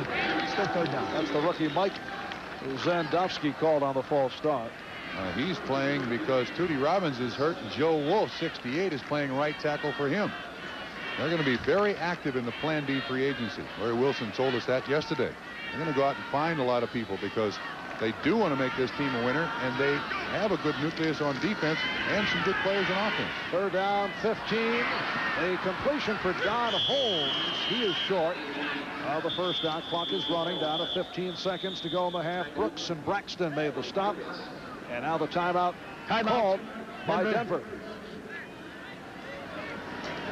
So one timeout apiece remaining. And 16 That's seconds. the third and final charge timeout. 40 seconds. Now a correction. That was the final timeout for Denver. Coming up at halftime, Bob and OJ and NFL Live. Gail Gardner will have a close-up look at the oldest and youngest centers in the National Football League. Profiling Mike Webster of Kansas City, 21-year-old Courtney Hall of San Diego. Fine shot, suitable for framing, including the insiders, Ralph Wiley and Bobby Beathard. No phones on the insiders. I'm shocked. All right, Rich Camarillo, who has, it seems, spent the entire first half back in punt formation, punting for the 7th time. Vance Johnson letting it roll, and the clock is rolling down. Stopped with 6 seconds remaining. A 48-yard punt credited to Camarillo, and the Broncos with 6 seconds remaining in the half take over. There's Hank Koolman, the head coach. 0-3 on his Christmas wish list. He said he wanted his first victory as a head coach. Doesn't look like it's going to come today. May next week. Not today. Well, the Cardinals conclude their second season in Arizona with a game against the Eagles in Philadelphia. I don't see any bounties being put out on the Cardinals. I don't think you can rev up any anger. No. And that is it for the first half. So here at Sun Devil Stadium in Tempe, Dan Reeves and the Denver Broncos with a 20-0 lead on the Cardinals of Phoenix. We'll be back after these messages. You think you're better than me, don't you? Oh, not again. I was better than you in high school. I was better than you in college. And I am better than you now. There are still some people in this world who can change tax brackets without changing personalities. You want to put that to a test? Let's go. Now? Now. For those people, there's a car called the Legend Coupe from Acura. #1 in customer satisfaction 3 years in a row. We're very fortunate in pro football to have the fan support of so many, literally millions of people across the United States. And I think of NFL Charities as being a means for the member clubs to give back to the community, give back to the fans. Founded in 1973, NFL Charities has enabled the NFL owners to collectively make grants of over $8 million to worthy national organizations. In reality, NFL Charities has opened the door for other sports to follow their example, and as a result, we're getting more contributions from them, and we've been able to educate many, many youngsters who might otherwise not have had an opportunity to go to college. The support that the Vince Lombardi Cancer Research Center receives from the National Football League and its owners is vital. I think it's one of the outstanding accomplishments of our league. One of the things that makes me proud to be associated with the National Football League is NFL Charities. NBC sports coverage of the National Football League is brought to you by Acura. Experience in Acura, the most satisfying automobile in America 3 years in a row. Stay tuned for NFL Live after these messages from your local station. Tonight, what do you get the Golden Girls for Christmas? Dorothy said you'd like something crotchless. Then Empty Nest gets a humbug surprise. Follow along your own time. You got doctoring to do. Then an all-new Bob Hope Christmas with Barbara Eden, the Judds, and a special tribute to John Wayne. Bob Hope's Christmas show from Hawaii after the comedies tonight. If there's one thing I've learned about the weather around here, it can change like that. That's why I drive a Ford Tempo. With four-wheel drive, traction, and security at the touch of a button. Four-wheel drive on Tempo. I like that. See your Ford dealer today. Right now, your Ford dealer has a special allocation of Ford Tempos. Special editions, front-wheel drives, four-wheel drives, and Tempos priced $2,400 less than Honda Accord. Now get $600 factory cash back on every Tempo in stock at your Ford dealer today. When it comes to performance, some cars just won't accept anything less than Conoco Super Unleaded.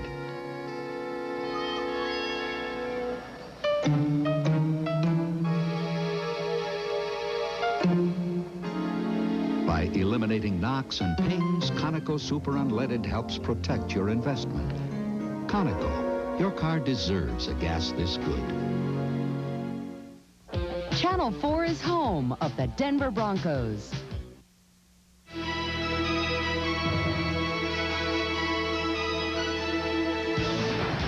Welcome back to our NFL Live studios. At halftime, Bob Costas along with O.J. Simpson. The Broncos leading here over Phoenix 20-0 with a victory. The Broncos clinch home field advantage throughout the playoffs in the AFC. Obviously, that makes a big difference to almost any team, but with the Broncos, their home field advantage has really been a distinct one. Under Dan Reeves, they're way, way over 500 at home and beneath 500 on the road. They're a 5-1 playoff team at Mile High Stadium in their history. They really want to wrap this thing up with a week to go. They've already clinched the title in the Western Conference, of course, Western Division of the American Football Conference. And at 10-4, they lead the 5-9 Phoenix Cardinals 20-0 at halftime. Now, in a note pertaining to one of the key games tomorrow, Joe Montana will not start for the 49ers when they host Buffalo. He'll rest his various injuries, sore ribs, the most prominent among them. Steve Young will start instead.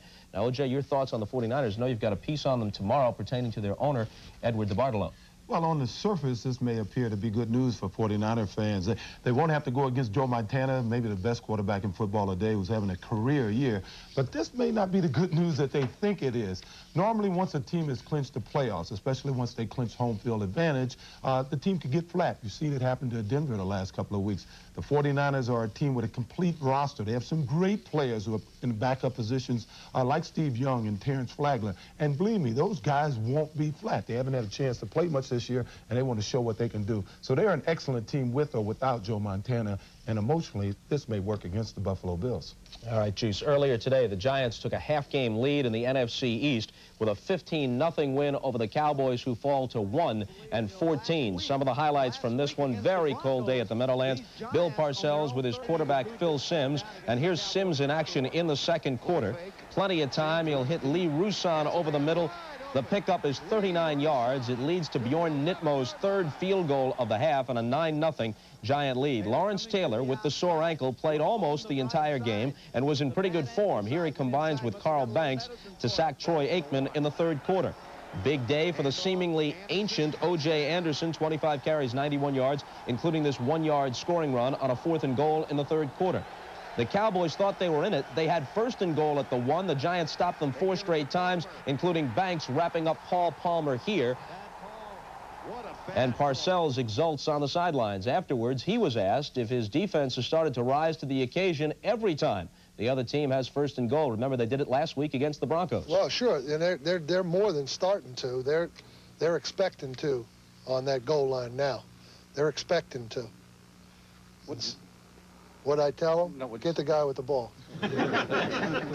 Expert advice from Parcells. The Giants now wait to see how Philadelphia fares on Monday night in New Orleans. The two teams came into the weekend in a first-place tie, with the Eagles holding the tiebreaker thanks to their season sweep head-to-head against the Giants. New York is assured in any case now of at least a wild-card berth.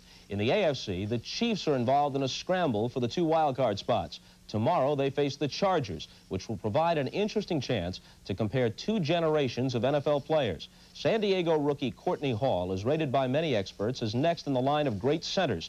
That includes the likes of Jim Ringo, Jim Otto, Dwight Stevenson, and, of course, former Steeler Mike Webster, who now anchors the Chiefs' young offensive line, young other than Webster himself. Gail Gardner has the story of the elder statesman and the young prodigy. Gail? August 5th, 1989, Canton, Ohio. Terry Bradshaw inducted into the Pro Football Hall of Fame. What I wouldn't wouldn't give right now to put my hands under Mike Webster's butt just one more time. Thank you, Mike. Mike Webster, his hard work and dedication are legendary. His devotion to a task that for years has been one of the most thankless in football is beyond your wildest imagination. Webster will also head to the Hall of Fame someday, carrying his 4 Steelers Super Bowl rings with him, and the knowledge that his last hurrah in Kansas City is not a quiet one. Meanwhile, in San Diego, the torch is being passed to another number 53, Chargers rookie Courtney Hall, who spearheads a new generation of centers. Like Webster, he is undersized, but his talent and will have brought him immediate attention. At 21 years of age, Courtney Hall is the youngest player here in San Diego. In fact, he's the youngest player in the NFL. At 37, the Chiefs' Mike Webster is one of the oldest, a career just beginning and one in its twilight, in a center position that has changed and expanded with the increased complexity of the game. In an era of dominating and sometimes ferocious nose tackles, the center, the often forgotten man of the front line, has suddenly become more prominent. What makes a good center? First of all, you got to be able to bend over and look ridiculous effectively. I know the first time I started playing position, my mother, she's like, what do you do out there? You just snap the ball, that's it, and you just stand up. I'm like, no, I do a lot more than that. You know, if he can move and think at the same time, that's just a plus. Mike Webster, the veteran starter for Kansas City. Mike Webster has been moving and thinking for 16 pro years now, almost as long as Courtney Hall has been alive. If you put it to a vote, he just may get the nod as the most mentally and physically prepared player of his generation, and his excellence has lasted and sustained. How do you account for his longevity when you look at him? Stupidity. Anyone to play the game this long, you gotta be crazy and stupid and half nuts. I think, in my own mind about myself, that the fear of failure is probably the driving force as to what makes you go down there early and work out and work on the weights, do your running, study the film. You want to give yourself every opportunity to be successful. You've heard a number of people say that a lot of people want to win, but how many are willing to really prepare to win? Mike Webster believes that Courtney Hall does have the stuff that legendary centers are made of. Courtney understands that will to succeed and hopes it is ultimately within himself. I like to think I work hard, but when I look at him, you know, I don't think I'll ever be able to last as many years as him and be able to put in the time and dedication he has. I'm young, I still have a little playfulness in me, but I mean, it's just amazing to watch him play. I would love to have his quickness, his athletic ability. Watching him play, he is going to be a brilliant performer for a long period of time. Do you see any of yourself in him? Well, I think he's better, I'll tell you that. This Courtney Hall is a remarkable individual, a gifted student, to put it mildly. He entered high school at the age of 12 juice. He was the starting center for Rice University when he was 16. At 21 now in his rookie year in the NFL, he's the youngest player in the league. The Kansas City-San Diego matchup is one of numerous games on tomorrow's schedule with playoff implications. One of the biggest takes place in Cincinnati, where, as you recall, the fans were reprimanded by their own coach last week after throwing snowballs on the field in the game against Seattle. Will the next person that sees anybody throw anything onto this field, point them out, or get them out of here? You don't live in Cleveland, you live in Cincinnati. I've known Sam for too long to think of Sam as a hero. I've known Sam since he was a player, and he's not my hero. and why not? Well, mainly because of what he said about the great fans in Cleveland. The Cleveland Chamber of Commerce thanks you, Jerry. Meanwhile, another key game in the AFC features the Dolphins in Indianapolis against the Colts. Last week, Marino ran for a touchdown as they beat the Patriots. Tough one coming up, though, at the Hoosier Dome. We can't walk in flat, and I think that's what we did the last couple weeks, and definitely people are not going to just sit down. They're going to beat us. The Chiefs know all about losing to inferior teams. They lost to the Chargers in Week 3. But Kansas City is the AFC's hottest club now, with 3 wins and a tie in the last 4 weeks. Last week, they took apart the Packers. This is still a form of a playoff game for us. We're in a single elimination, and the San Diego Chargers have a lot of weapons. Speaking of weapons, San Francisco has plenty, and they'll be on display in our big doubleheader game against the Buffalo Bills. The 49ers, in beating the Rams, clinched the NFC West. John Taylor, of course, rolled up big numbers last Monday night. Meanwhile, the Bills had their problems as Jim Kelly threw 3 interceptions in a loss to New Orleans in Buffalo.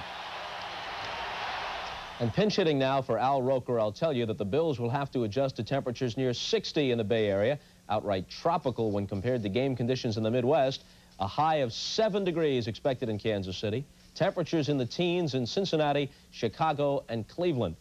No frostbite problems in Phoenix today, though. We'll send you back to Marv Albert and Bob Trumpy for the second half when we continue after these commercial messages.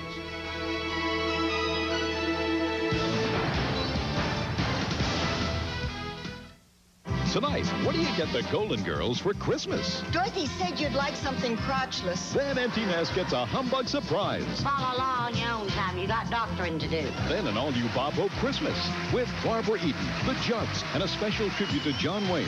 Bob Hope's Christmas show from Hawaii after the comedies tonight. He's ruthless and cunning. Get him out of my sight. Daddy!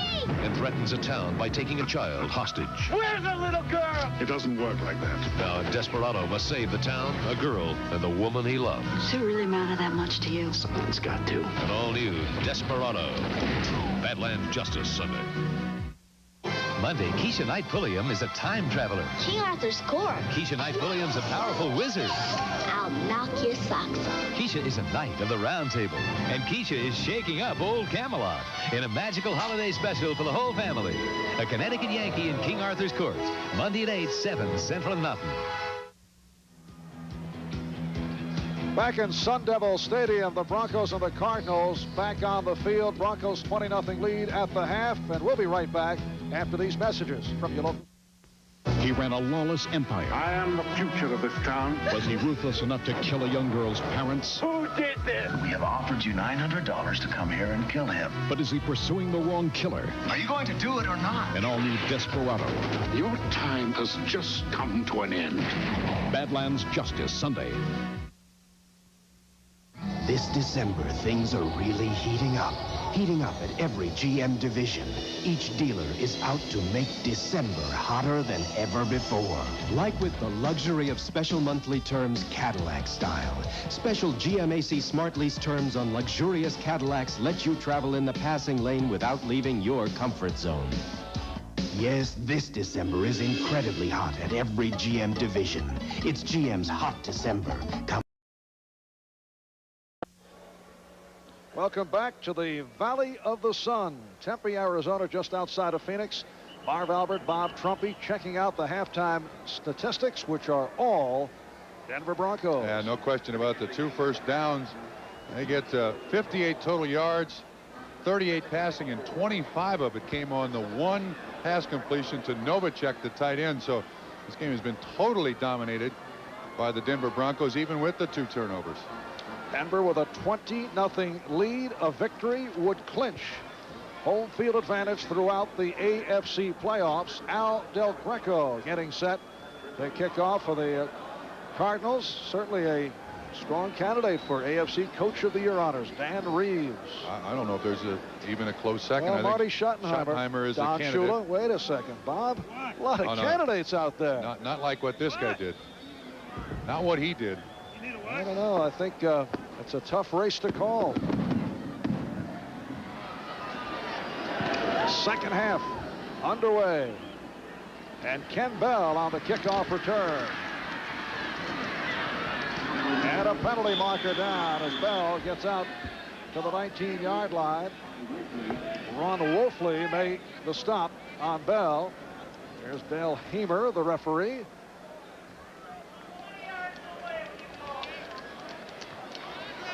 And against the Broncos.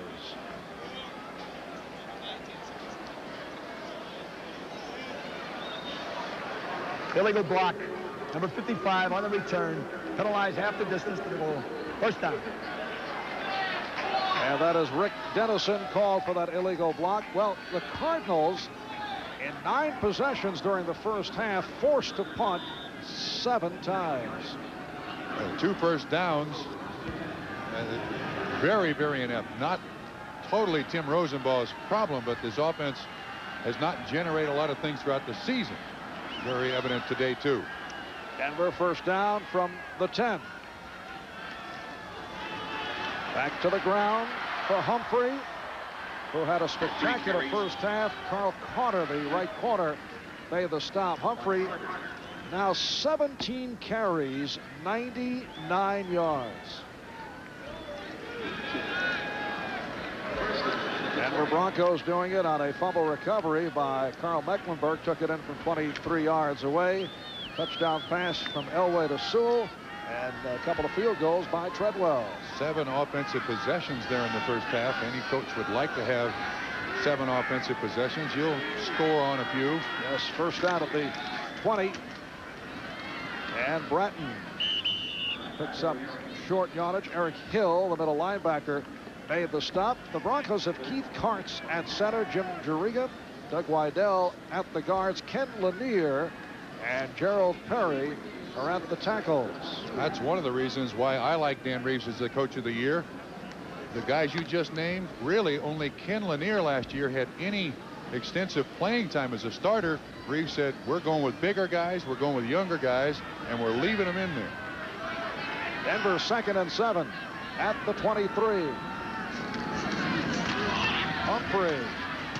And he's hammered across the 25 by Harvey. Well, the linebackers have played well. The tandem of Anthony Bell, Eric Hill, Ken Harvey. Harvey with that hard hit on Humphrey. All relatively young, too. Going to be here for a lot of years. Guys you can certainly build your defense around. They're all 3 big enough that you can make one of them a pass rusher the way Lawrence Taylor is used. One of the strengths of this team, this Phoenix Cardinal team. 3rd down 4 at the 26. Humphrey 102 yards for the day. His 5th 100-yard rushing game. And this is rookie season. Elway with lots of time. Oh, beautiful cut. That's by Michael Young, a one-handed grab.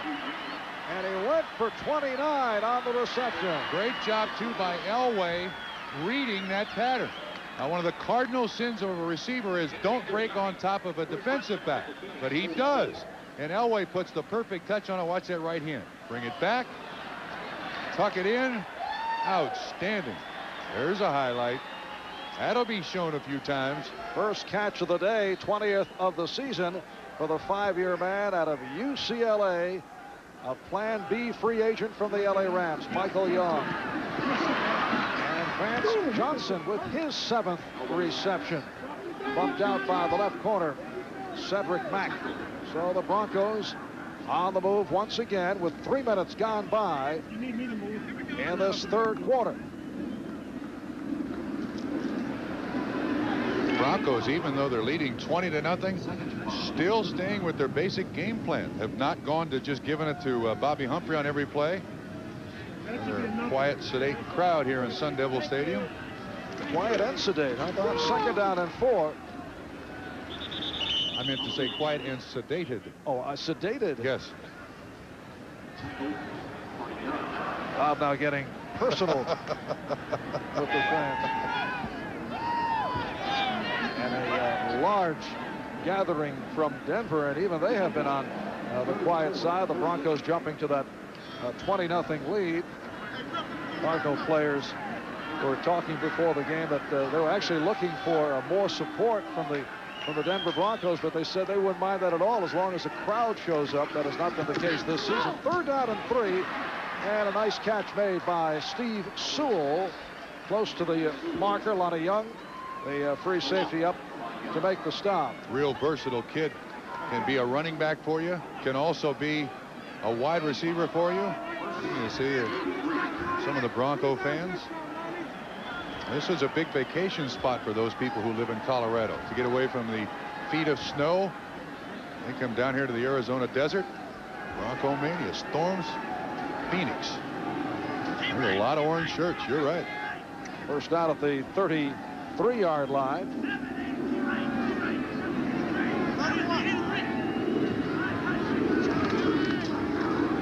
Elway looking for Young, who came back, had a nice A hook pattern, but incomplete. Couldn't get that second foot down. Elway now 16 for 25, 195 yards. Good pass protection up front. Elway pumps once and then zips it out there. Watch that second foot. First one in, second one. Ooh, it looks like he drug it a little bit. Wait a minute, they may take another look at that. I'm not so sure that they're going to call that so quickly. No, they're not going to review it.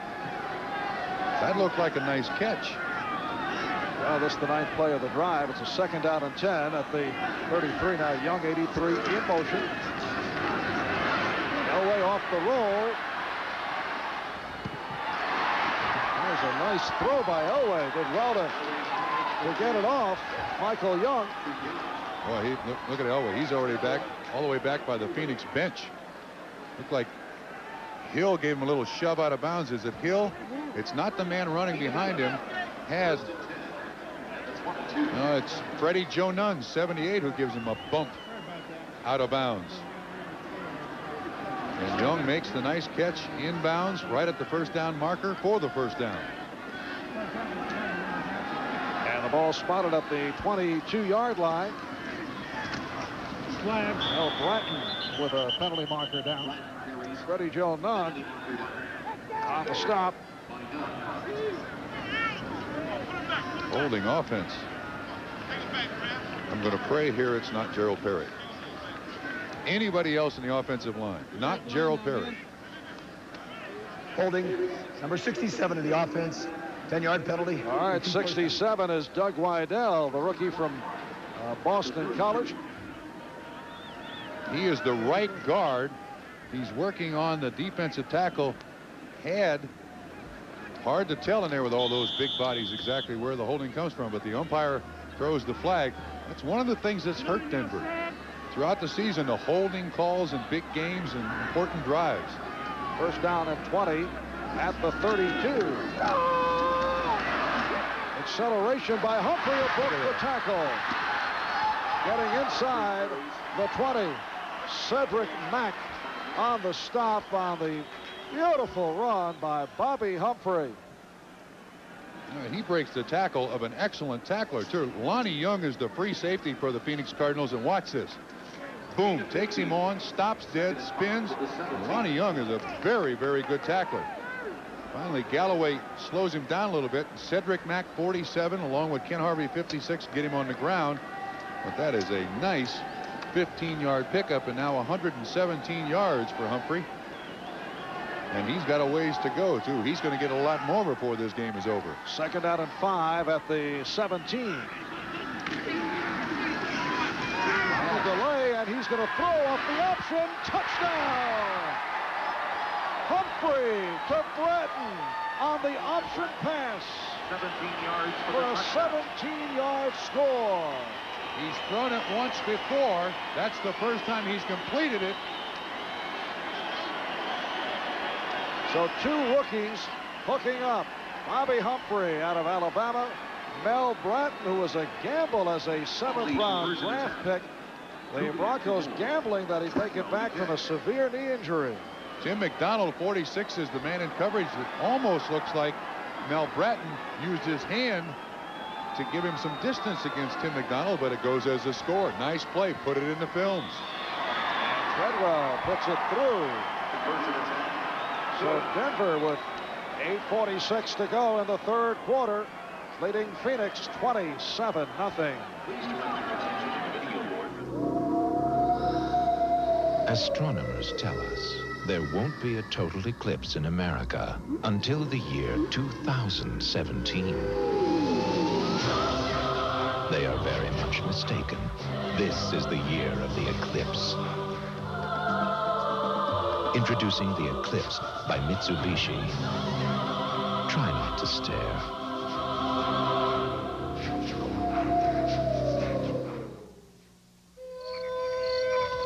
So, did you break him, Raj?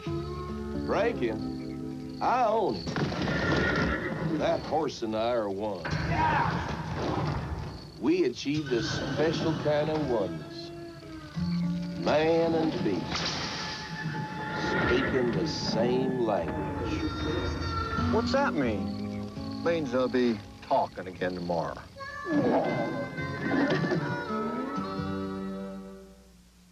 Every year, it gets harder to keep the guys' hands off their gifts. That's because I always give them good-looking isotoner gloves. So I'm hiding them in my locker. Now they won't be grabbing these comfortable, great-fitting gloves. So take care of the hands that take care of you. But take care where you put the isotoner gloves. And now, Isotoner fans, there's a present for your feet. Isotoner's introducing slippers and socks for men. Catch them at fine stores everywhere. NBC Sports coverage of the National Football League is brought to you by Busch Beer, the beer with a taste as smooth as its name. By Black & Decker, quality tools that go at the top of everyone's gift list. And by Mitsubishi, bringing you a full line of award-winning automobiles. See them all at your Mitsubishi Motors dealer. Bobby Humphrey, who moments ago threw his first touchdown pass in the NFL on the option, connecting with Mel Bratton. Treadwell bouncing one to Sikahema. Looks to put some speed on, gets out across the 30-yard line. Back to the touchdown. When you've got a running back who runs for 117 yards on the day, then you got the fullback that comes up through here. Tim McDonald is the man that drops coverage. Humphrey goes out here. It's not that pretty, but he does throw it very well. And watch Bratton at the end of the play. Watch his right arm. It kind of pushes McDonald off a little bit to make the catch. They don't catch him. It counts. 11 plays, 90 yards. A drive that went over 6 minutes. And Denver with a 27-0 lead. Hogaboom, who came on for the rookie Rosenbaugh, able to complete to Roy Green. Darren Carrington on the stop, and a first down for the Cardinals. Darren Carrington, a year ago, worked as a food server at the Cardinals training camp on the campus of Northern Arizona University, a rookie out of Northern Arizona. He said they didn't treat him too badly, although they asked him to sing and he refused. And here is Hogaboom completing to Jordan. Now Mecklenburg on the tackle. It's now to the point almost where Phoenix is trying to save some self-respect here, some pride. They allow the Denver Broncos to go right down the field for 90 yards and score. First time they have the ball in the third quarter. Got to go with the dump-off stuff. Mecklenburg with the tackle. You can't leave as bad a taste as this in the mouth of your fans about your offense. They're sitting there wondering what's going to happen next. Second down and 3 from midfield. Farrell, the man in motion. This is Jordan. And he stopped short of the first down by Mark Mumford. Tony Jordan, a second-year player out of Kansas State, getting the starting assignment today. The Cardinal running game has been invisible. Jordan, a guy's size and speed, but does not appear to have the quick cutting ability. And of course, the play of the Cardinal offensive line has not helped.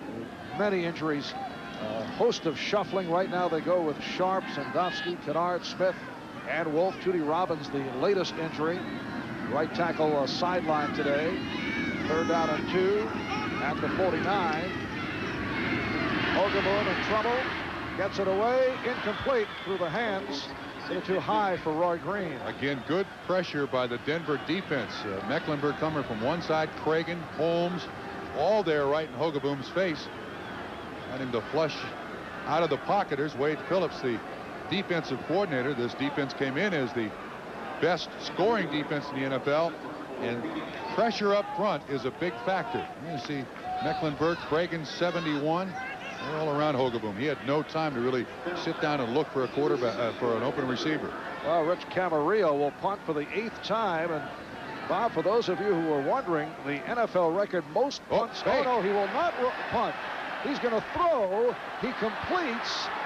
Penalty marker is down. Ron Wolfley on the reception. It is short of the first down, but a flag is thrown. So Camarillo throwing on the fake punt. The penalty is against the Cardinals. Illegal man downfield. Nice idea, but it didn't come close to working. Mr. Stats Our crack statistician Elliot Cow providing us with this An information. eligible receiver, downfield, number 53, the offense. The penalties declined. First down. The most punts in an NFL game, 15. John Telchik of the Eagles against the Giants in an overtime affair back in 1967. He may have a blister on his foot, so they throw. From all the punts? Oh, that is just awful. Just a theory. Just a theory. We'll be right back. The world thirsts for a car that is economical, yet fully equipped, basic, yet polished, practical, yet inspiring. Some may think such a car is only a mirage. It is the award-winning Mitsubishi Mirage. Buy the special edition Mirage EXE and get air conditioning and AM/FM stereo cassette at no extra charge. Save over $1,000.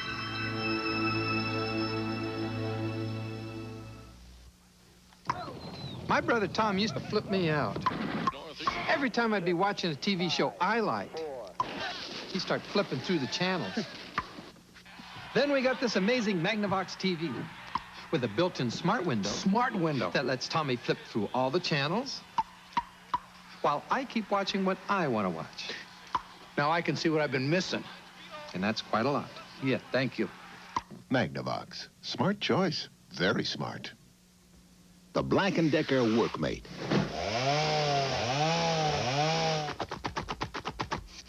About all it can't help you do is clean up. But at least it gets out of your way. The Black & Decker Workmate. One airline works harder than any other to make sure that a good landing not only means getting you there on time, but landing your bag in your hand on time as well. United. Come fly the friendly skies. Ladies and gentlemen, you are cordially invited to a glorious Yuletide celebration.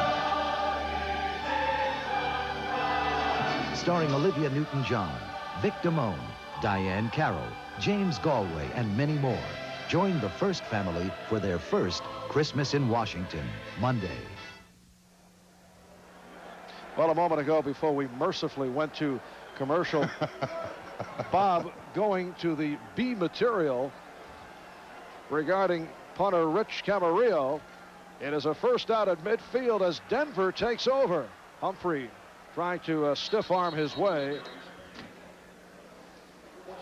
6:19 remaining in the third quarter. Marv Albert with Bob Trumpy from Tempe, Arizona, Sun Devil Stadium, with the Denver Broncos leading the Phoenix Cardinals by the score of 27-0. Marv, I think at this point, Dan Reeves' major concern, along with the rest of the Denver Broncos, is making sure that someone does not get hurt and get hurt to the point where it cost them a few weeks in the playoffs. That's Joe Wolf, the offensive tackle. Excuse me, Jim Waller, who the defensive tackle, who was hurt, limping off there with a bad knee. The Cardinals have used 9 different defensive lines in 14 weeks of play this year, but both these teams now must be very concerned about the injuries that might take place for the rest of the game. Jim Waller, a man who has had knee problems in the past. He has made his return from a knee injury, a start of the past 5 games, 4th round draft pick out of UCLA, so he heads to the sideline. Broncos 2nd down 7 at the 47. Now Vance Johnson splits to the left.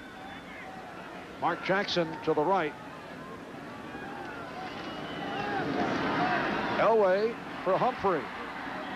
Well, this kid's a player, Marv. I'm telling you, this kid is a real player. I think it's interesting that in the NFL this year, is clearly the best offensive player in the NFC is Barry Sanders of the Detroit Lions, and here Humphrey for the Denver Broncos. Nice pull by Doug Weidel, but well, Humphrey can do so many things. He gets yards when they're not there, an excellent pass receiver. He can throw for touchdowns. What a pick. 3rd down and 1 at the 41. Humphrey was a question mark coming off that broken foot injury. Here's Humphrey picking up the first down. He was hurt. Young, the free safety, made the stop. Excuse me. He was hurt early with the busted ribs, but I think he is made a point to the people in Denver that I'm not injury prone, and that was his label coming out of the University of Alabama.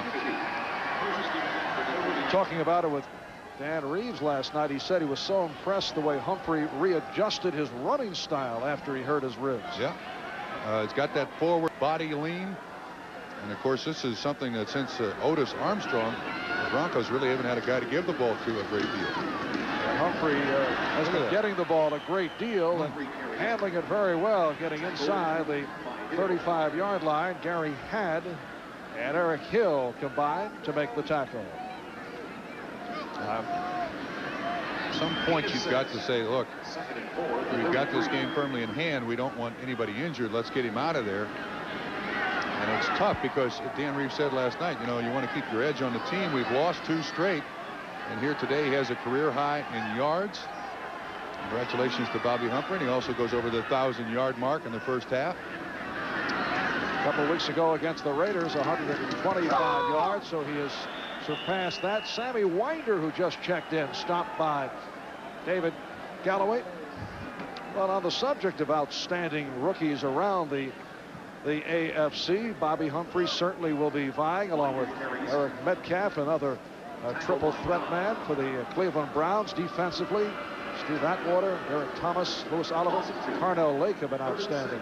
Those defensive choices, that's a tough choice. Thomas is excellent. So is Oliver.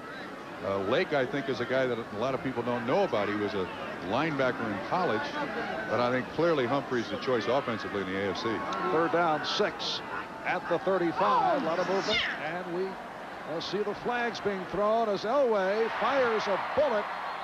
Oh, nice catch made by Mark Jackson, covered by Jay Taylor. But let's see what these penalties are about. I think that's going to be on the defense. Elway going with the hard count here. Offside. Number 78 of the defense. The penalty is declined. First down. That's Freddie Joe Nunn. Elway said he'd start the game in the first quarter, first half. He gets him in a rhythm, calls everything on 1. And late in the game, when he needs something, he'll extend the snap count to 2 or 3. And you got defensive linemen back there with the running backs. It worked that time, but he also gets the completion for the first down. And he said he thinks the Cardinals would be vulnerable to jumping the gun. He's been so effective at that. Here's Elway on the roll, and he completes. Clarence Kay for a touchdown. So Clarence Kay playing a major role today. Following the expression of unhappiness, Clarence Kay with his 3rd catch of the afternoon. And Kay with a 2nd touchdown of the season. So Denver now with a 33-0 pounding over the Phoenix Cardinals. Clarence Kay, one of the NFL's best blocking tight ends. But the last 2 weeks, 3 catches apiece. Here's Clarence Kay right here. He fakes the down block, and as Elway rolls out, he really has another primary receiver, but I think he eventually goes to Kay. Watch him. See, he's faking there, everybody's clearing out. And Elway finally finds him, and then the turn back in gets underneath the tacklers. Clarence Kay at about 255 runs over people for the score. 2nd touchdown reception of the season. After further review, the play stands. Touchdown. I think they were looking at whether or not his knee was down before he got to the goal line, but they're going to give him the score. And Clarence Kay very happy about the day he has had in his 5th season out of the University of Georgia. Here is Treadwell putting through the uprights. Make it 34-0 Denver. 3:40 to go in the 3rd. We'll be right back. And all of a sudden, I was just thrown to the ground. It's like my eyes were seeing, but my mind couldn't comprehend what was happening. Just about everything we own in the world was broken. As a neighbor went past, she said, "I'm sorry, but your house fell down the hill." On October 17th, an earthquake took Northern California by surprise. The next day, so did Allstate. They actually drove up here in the middle of the night. And they land in Los Gatos, California, and within 6 hours, they're at my door. Our Allstate agent told us You find a place to stay. If you can't, we'll find one for you. They're inventorying our house and what's in it. They're hauling it away for us. You're storing it for us. We went through the house, and in a matter of hours, we had a check in our hands. And to see a check right away is amazing. They are handling it for us, and in a caring manner. I expected bean pushers, and I got sensitive people instead. You find out how good your insurance company is when there's a disaster.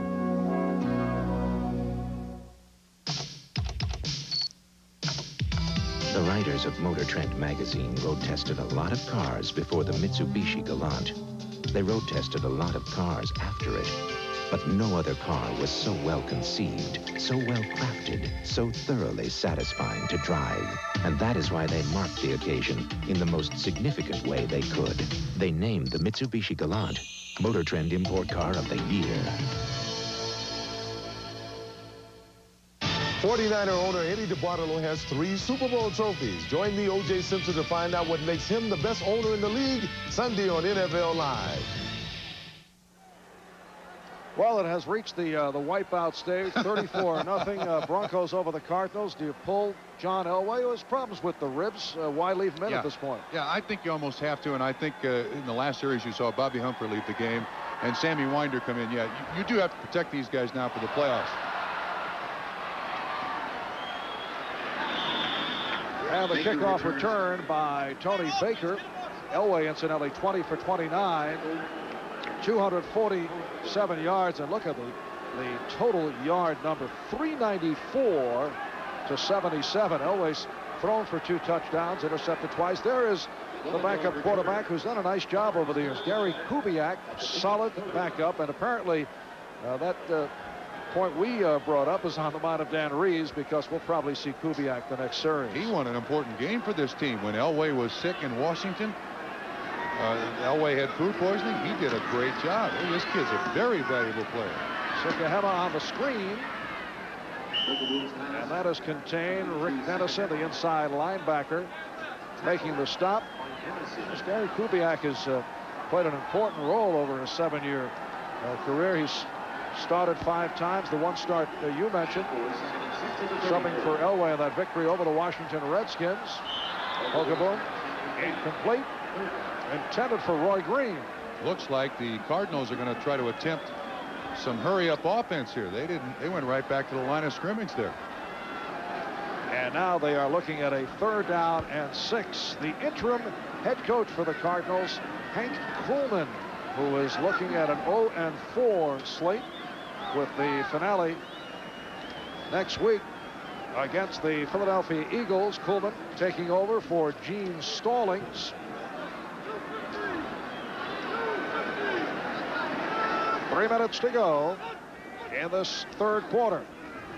Penalty marker is tossed. Intended for Roy Green, incomplete.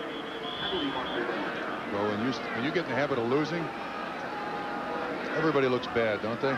Roy Green, one of the game's great receivers, as we hear the call. Offside, number 73 of the defense, lined up in the neutral zone. 5-yard penalty, repeat 3rd down. That's Simon Fletcher. Jetstream Green, over the last 6 years, has averaged 59 catches and 970 yards, along with 8 touchdowns. And when you lose, you just feel old, you run old, everything hurts more, it hurts longer. These guys cannot wait for this season to end so they can get a fresh start. And Roy has made it back from a fractured collarbone. 3rd down play. And it is the tight end, Robert Awalt, on the reception. So a rare 1st down for the Phoenix Cardinals. Yeah. The fans respond. They like a 1st down. There hasn't been a lot in Sun Devil Stadium that these fans have liked, including the price of the tickets, the temperature on that side of the stadium. Sometimes it gets up to 130 degrees over there watching a game early in the season. So, well, there's a positive point, Bob. Oh, penalty marker down, a hard hit on Darrell Usher from Kip Carrington, and another flag is thrown. Holding defense, that may be Darren Carrington, who is the man underneath. Holding. Number 29 in the defense. 5-yard penalty, first down. Kip Corrington was the man back there in coverage, but Darren Carrington, 29, up front was the guy who got his hand on the receiver and held him up. First and 10. First and 10. And there's Carrington, the 5th-round pick from the University of Northern Arizona. So a first down at the 49-yard line. And Hogeboom has a deflected. Penalty marker is back behind the line of scrimmage. The pass intended for Darrell Usher. Tyrone Braxton, number 34. Holding offense. I'm going to ask Mr. Stats here, Elliot Kalb. I don't remember if the Phoenix Cardinals have in fact been across the 50-yard line more than once today. I think Novacek's catch. Holding. Number 45 in the offense. 10-yard penalty, still first down. And on Mike's statistical request by Bob. He'll get it. Putting the pressure on Mr. Stats. He'll get it. But unbelievable. I think Novacek had one catch across the 50, and I don't remember them going across the 50-yard line again. Watch the penalty once again. It's the running back holding on to Michael Brooks, the linebacker. Elliott said give him 20, 25 minutes. He'll have it for you. No. He's got it. He's got it. Off the 1st and 20, Green on the reception. And they are across the 50.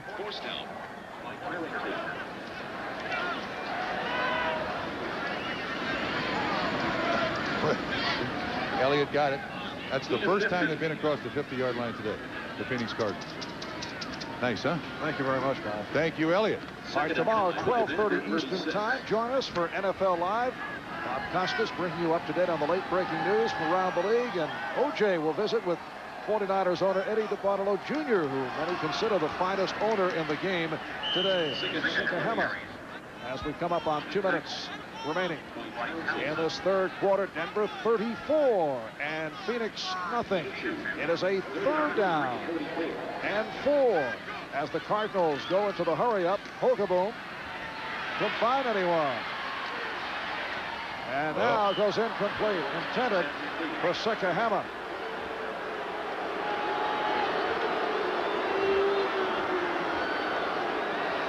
Well, there's certainly been nothing for anybody on the team, in the city, in the stands, if you're a Phoenix Cardinal fan, to cheer about today. Very, very little on the positive side for the Phoenix Cardinals. This a game that saw the rookie from Washington State, Tim Rosenbaugh, get the starting nod. He was lifted early in the 2nd quarter. He was 2 for 8 at 14 yards, and Gary Hogeboom came on. There's Rosenbaugh. It's a 4th down and 3, and Hogeboom going for it, has it with Sikahema. So he has the first down. Sikahema stopped by the free safety Steve Atwater. That's a 14-yard pickup. Well, so far, their deepest penetration against the Denver Broncos. And again, the Cardinals go right back to the line of scrimmage for offense. No huddle. First down at the 31. Hogeboom got the time, but threw it off the mark, intended for Jay Novacek. It'll be a 2nd and 10 at the 31. Cardinals averaging only 41,000 in attendance. This the biggest crowd of the season, although we have not received the official total. And foremost on the minds of the Phoenix Cardinals, the hunt for the new head coach. And General Manager Larry Wilson says he wants that in place by January. Among the leading candidates, you've been reading about Steve Spurrier, who has been offered the job by the University of Florida. Hogeboom almost picked off.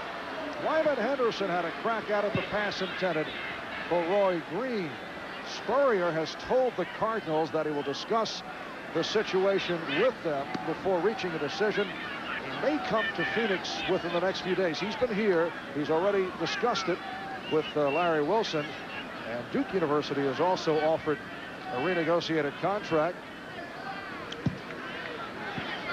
Atlanta also reportedly interested in Spurrier. And he says he'll decide after Duke plays Texas Tech in the All-American Bowl at the end of December. People wondering if Hank Truman, the interim coach, is on the list of general manager Larry Wilson. It does not seem that that is likely. Oh, Hogaboom lost it. Fletcher took it right out of his hand, Marv. Simon Fletcher took it right out of his hand. Wade Phillips, the defensive coordinator, comes in with the defense that led the NFL in scoring, leading 34-0. Nice play. Hogaboom takes that ball back, and when his arm goes forward, there is no football, and Simon Fletcher is on it. Timeout is taken. We'll be back in a moment.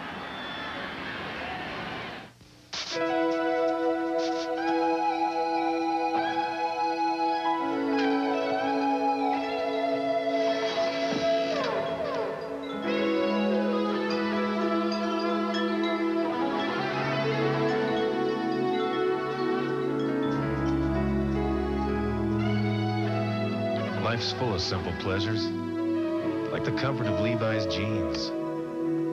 Or had you forgotten? Hello? Joan, where are you?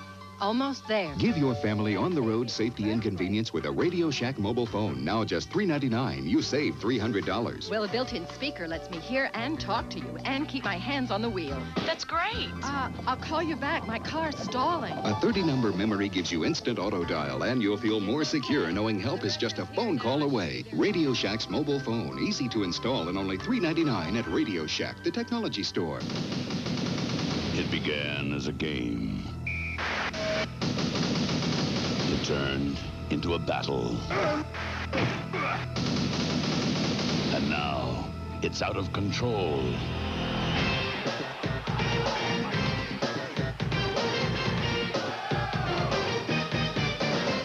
Bud Bowl 2, coming January 28th. This time, it's war. NBC Sports serves your need to know all week long. Dial 1-900-454-3500 for NBC Scores Plus. 24 hours a day, 7 days a week, anywhere in the USA.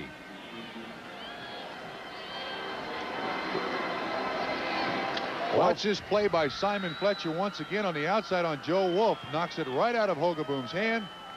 And it's recovered by the Denver Broncos. It's underneath Fletcher. I don't know who got the recovery, but Denver ball. Third turnover for the Phoenix Cardinals. Jeff Alexander with the carry, stopped by Gary Had. So Alexander handling it for the first time as Gary Kubiak has come on, replacing John Elway. There's Kubiak in a 7th season out of Texas A&M. He has been an excellent backup, a touch passer, has a quick release. Good feel for the Denver offense. And for John Elway, a very fine afternoon. 20 for 29, 2 touchdowns, 2 interceptions, threw for 247 yards. Second down and 6. Sammy Winder. Dan Reeves has done some shuffling. His Winder and Alexander in there, replacing the starters Humphrey and Brett. Have you ever heard anybody compliment a player more than Sammy Winder? And Dan Reeves last night was telling us, as you look at the last 5 possessions by the Denver Broncos, been rather productive. I was impressed with his comment about Sammy Winder. Has not complained about Bobby Humphrey's playing time. Not one bit. I think he realized the talent of the kid. Let him give him the ball. Well, we come to the end of the third quarter with the Broncos leading the Cardinals 34-0.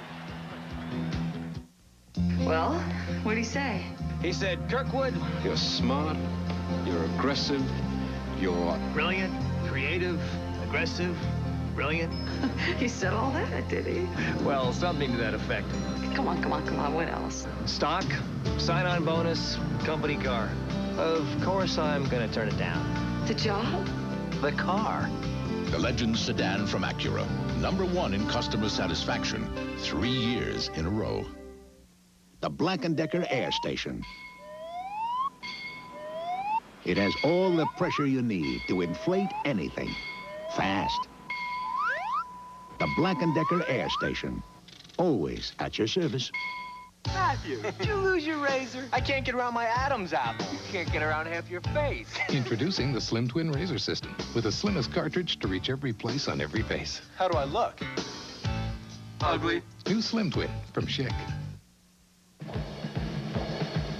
New Year's Day, come home to the best in college football. Kick off your day with the Hall of Fame Bowl. The Southeast Conference co-champion Auburn Tigers, the Giant Killers, battle the high-scoring Buckeyes of Ohio State. New Year's Day, the best bowls are on NBC Sports. A reminder, next Saturday on NBC Sports World, a holiday celebration. It'll be Dorothy Hamill in the Nutcracker on Ice. And by golly, the year-end Albert Achievement Award. Bob, and look back at the decade of the wild and the wacky. And hey, 89, and David Letterman makes a cameo appearance. That'll be next Saturday, getting underway at 4 o'clock Eastern Time. Nice to see Al has work. No, that's your Achievement Awards. You've been rehearsing that for days. No.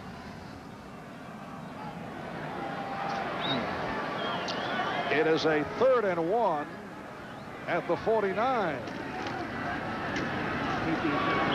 Sammy Winder gets the call. Could have been Steve also. Yes, it could. Or a family affair. Jim McDonald making the stop as Winder goes for the first down. Crowd filing out here as we open up in the 4th quarter.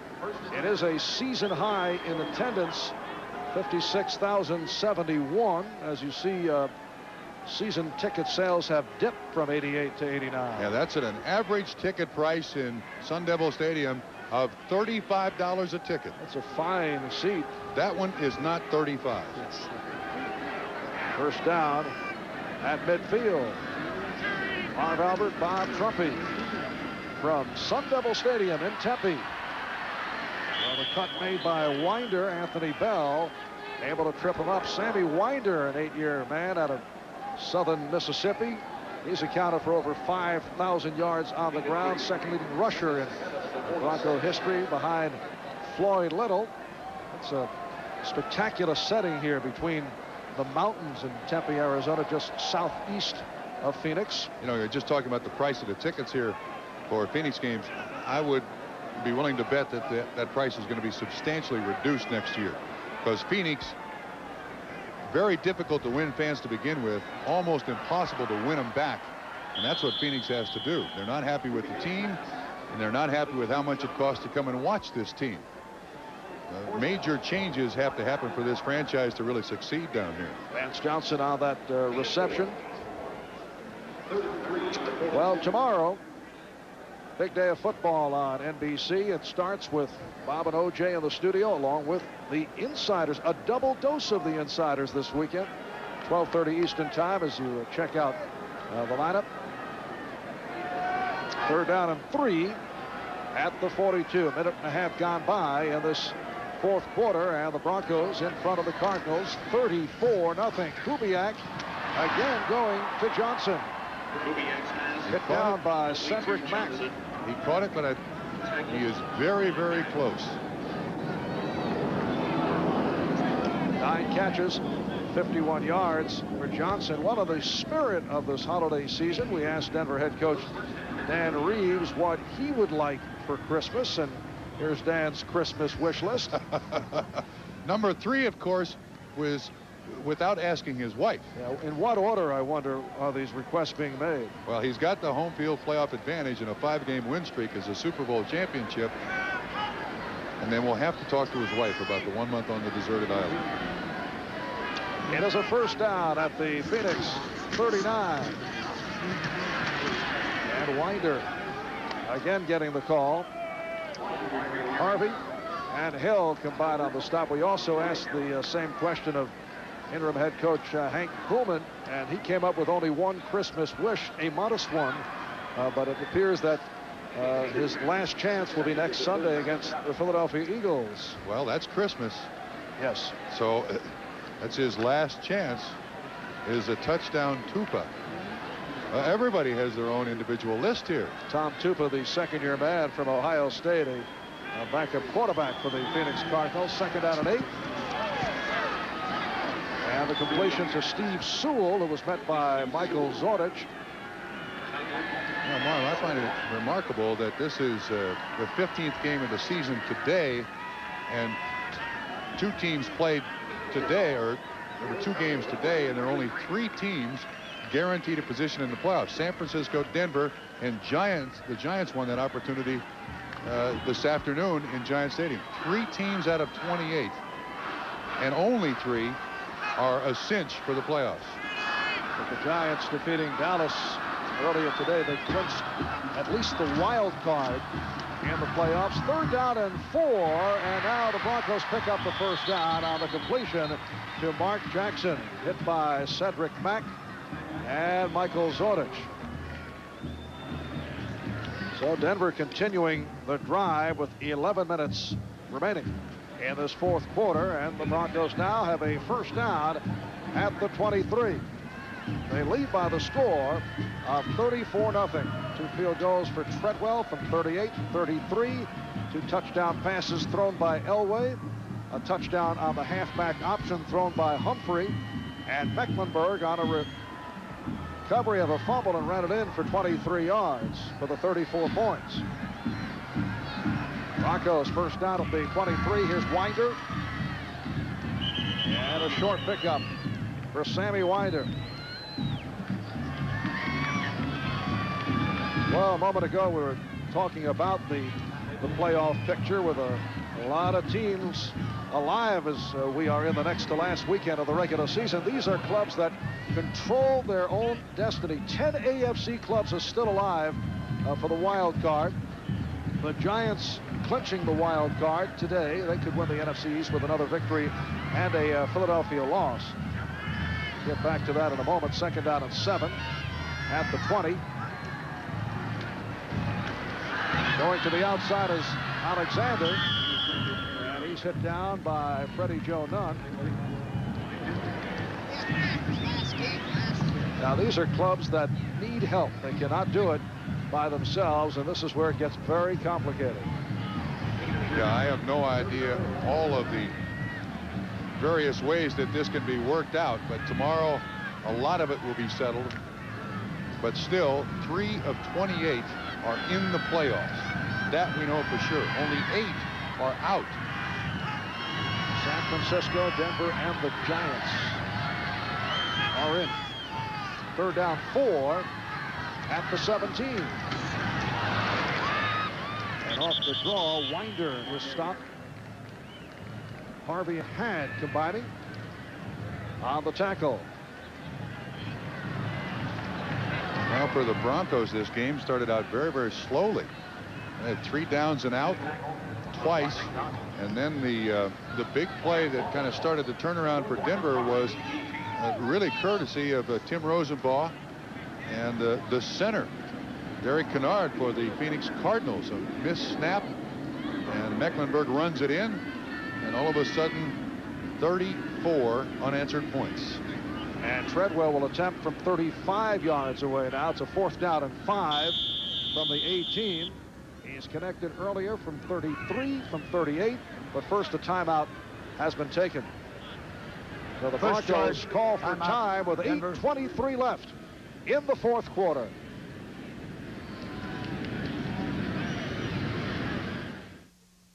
Tonight, Bob Hope's Christmas in Hawaii. You'll find me neatly gift wrapped under the tree. With Barbara Eaton, the Judds, and a special tribute to John Wayne. Bob Hope's Christmas from Hawaii. This graph shows that your car can drive better with Texaco's System 3 gasoline.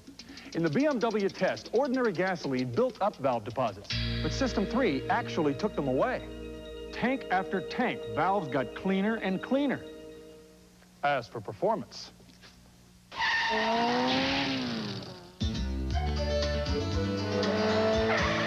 after 5 tanks, it gets even better. For a bear of a thirst, I reach for it first. I can drink a lot more. And it settles the score. 4 fingers, number 7, the taste is pure heaven. It's the drink of the moon. It's playing altitude. It moves Louie's lips. It shakes Eric's hips.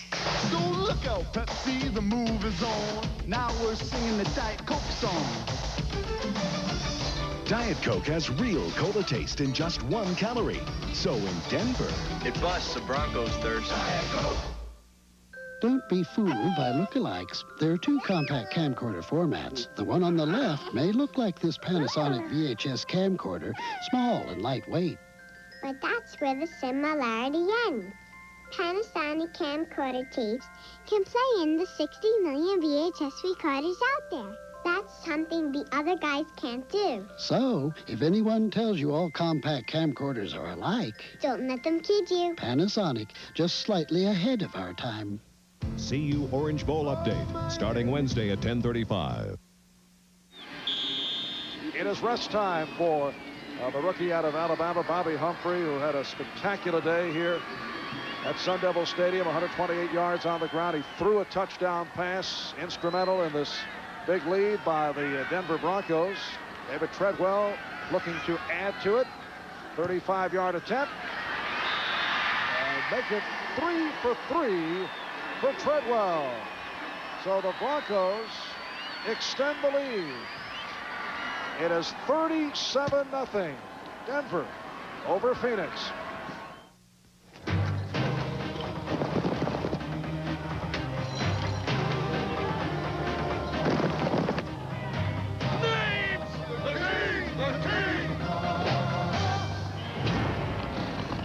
I said, put on some steaks and get the Queen a Bud Light. Bud Light's clean, fresh taste won't fill you up, never lets you down. Henry, they're Pop-Tops. Everything else is just a light. I couldn't imagine owning anything but a pickup. And from what I know about hauling stuff, I couldn't imagine owning anything but a big Ford. You see, this Ford's got a longer, deeper box that can handle a bigger payload than any Chevy its size. The big Ford pickup. #1 for all the right reasons. Maybe that's why more folks drive Fords than any other truck. The best-built American trucks are built Ford tough. Stuffing? Mr. Scrooge loves the new stuffing in the 5-piece holiday meal deal from Kentucky Fried Chicken. Stuffing. With 5 pieces of the Colonel's chicken and 2 buttermilk biscuits, all for only $4.99. Perfect for the 2 of us. Heavens, it's the Cratchits! Hide the stuffing. We brought the 10-piece holiday meal. With 4 biscuits. And more stuffing. Just $9.99. I like the way you think, Cratchit. Get the 5 or 10-piece holiday meal deal at Kentucky Fried Chicken. NBC Sports coverage of the National Football League is brought to you by Ford and your Ford dealer. Have you driven a Ford lately? By the U.S. Army. Learn how to get an edge on life. Be all you can be. And by Bud Light. Everything else is just a light.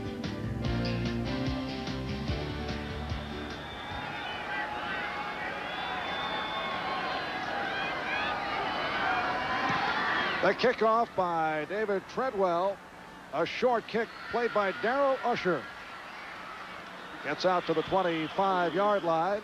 The Broncos with a 37-0 lead on the Cardinals. So the Cardinals back to the offense. A reminder tonight, right here on NBC, Bob Hope introduces the 1989 AP All-America College Football Team. Headlining the roster, Heisman Trophy winner Andre Ware out of Houston. In fact, you'll see many of these players starring in the NFL in the near future. Anthony Thompson of Indiana, Emmitt Smith of Florida. The Rockets from Notre Dame, Ishmael. How about Keith McCants out of Alabama? Some thought that he might be available for the draft this year. So join Bob and his guest, Barbara Eden, and the judge. That's tonight on the Bob Hope Christmas Special. Tonight right here on NBC. First down at the 26. Hogaboom completing across the 30 to the tight end Robert Awalt, who was hit by Mark Mumford. Phoenix again going right to the line of scrimmage with 7:50 and counting to go in the game. Try to do something they haven't done all day, and that's get it close to the goal line.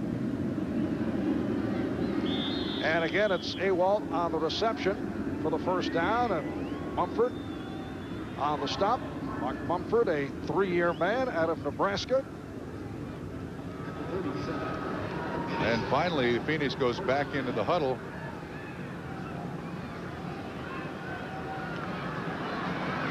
So the clock running down, 7:20 remaining in this fourth quarter. All Denver, 37-0 over the Cardinals. Fletcher on the sack. Yes, and that is his 11th sack of the season. We mentioned tonight on NBC on the Bob Hope special, the 1989 AP All-America team will be introduced. Here are some of the fellows you see from the defensive point of view. 2nd down and 16, and it gets worse and worse for Gary Hogerboom. That time, and the Cardinals, the nose tackle, Greg Cragen, with his 2nd sack of the season. 4 sacks on the day. Here's more of the defensive players you'll see tonight. It's on the Bob Hope Christmas special tonight on NBC. It is a 3rd down and 20 at the 27. Phoenix Cardinals on their way to their 5th consecutive loss and a record of 5 and 10. Look at 3 consecutive sacks. What a series for the Broncos. This time, Tim Lucas. And that is his 2nd sack of the season. And he ran right over by Sikahema. I mean, right over by Sikahema. Make it 5 sacks on the day for the Broncos. Again, Wade Phillips got to like it from the right. Watch. Boom. He absolutely runs over Sikahema. And here is Rich Camarillo for his 8th punt of the day. So it's his 1st in the 2nd half. And the fair catch called for by Vance Johnson. A 33-yard punt. Denver certainly enjoying themselves. They get it back with just under 6 minutes left in the game. If you stripped Ford Taurus of all its awards,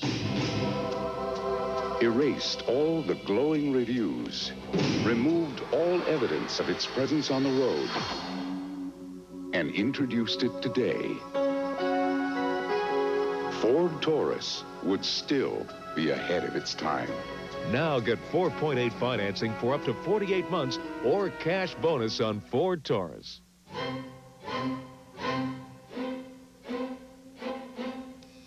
Some people see shaving as something you do for 3 minutes a day. At Braun, we see it as something you do for a lifetime. And we think you should make the best of it. The Braun Shaver, with its 3 shaving positions. Designed for those who choose to make a virtue out of necessity. Braun, the world's #1 selling foil shaver.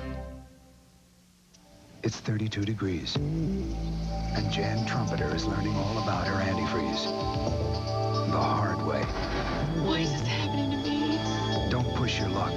Guarantee it with Advanced Formula Prestone.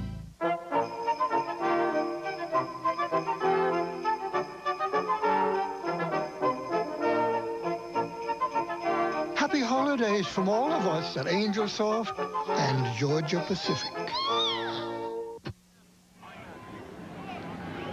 Well, the rookie quarterback, Tim Rosenbaugh, warming up on the sideline, and apparently he will be reinserted at the start of the game. 2 for 8, only 14 yards, then pulled in favor of Gary Hogerboom. This is almost cruel. They tell him yesterday morning he's going to start. He's all pumped up. He goes in, he's 2 for 8 for 14 yards. And Tom Tupa, his dance card was not filled today. He's a wallflower. First by Sammy Winder for a Denver 1st down. Gary had Michael Zordich on the stop. So Denver with a 37-0 lead, and they continue to drive.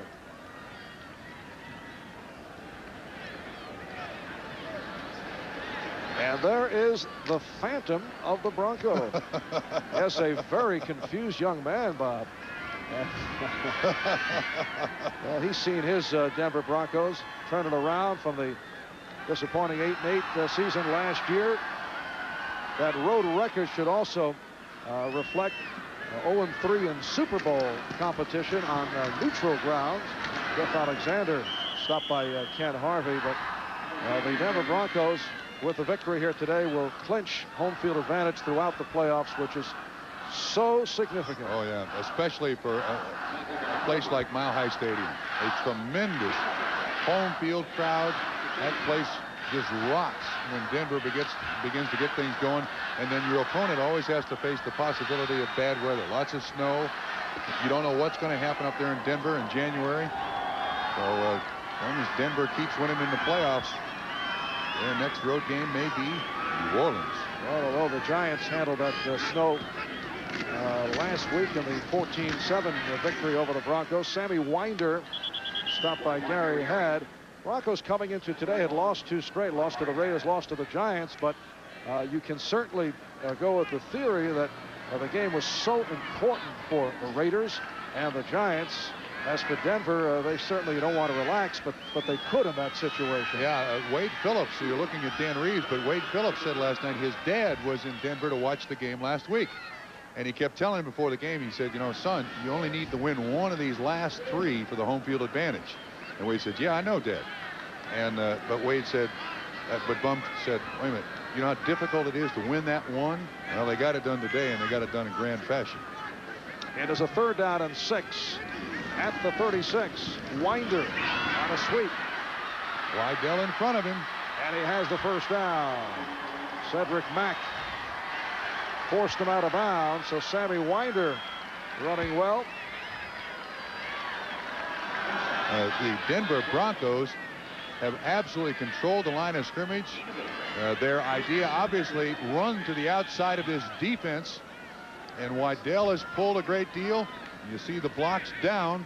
Excellent lead block by Alexander 40. And that really gets the linebacker down on the ground. And then actually Winder picks up 11 yards and doesn't even use Wydell's block. Sammy Winder, 35 yards, 10 carries. Coming on for Bobby Humphrey. As a team, Denver 42 rushes, 187 yards. And it's Winder again able to make the turn and has another first down. Carl Wilson cut him off. Last year when the Broncos were 8-8, they just could not establish the running game. Tony Dorsett was the key man in that situation. But this season with the rookie Bobby Humphrey, with the play selection changed somewhat. Here's Denver on its way to a record of 11 up and 4 down, and you can see the rushing stats here today. Yeah, that's another reason why I choose Dan Reeves as the coach of the year. Changed almost the entire philosophy of the team. Run, stop the run. Inserted 4 new guys on the offensive line. Changed defensive staff and emphasis. And they're 11 and 4. 2nd down and 1. Alexander not able to pick up the first down.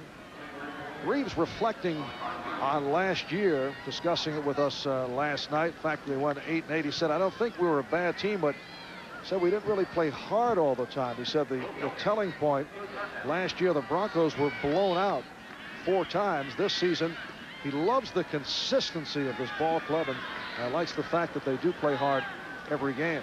Well, I think one of the things that Denver was last year was a finesse team. With Elway throwing it, I think this year this is a very, very strong bang him at the line of scrimmage football team, and that gives you a chance to play more consistent football. Well, 2 minutes to go in this 4th quarter. Denver 37 and Phoenix nothing.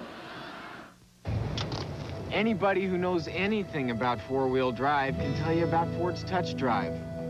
It's the standard system on this Ford Ranger, and it lets you go in and out of 4-wheel drive on the fly just by pushing a button on the dash.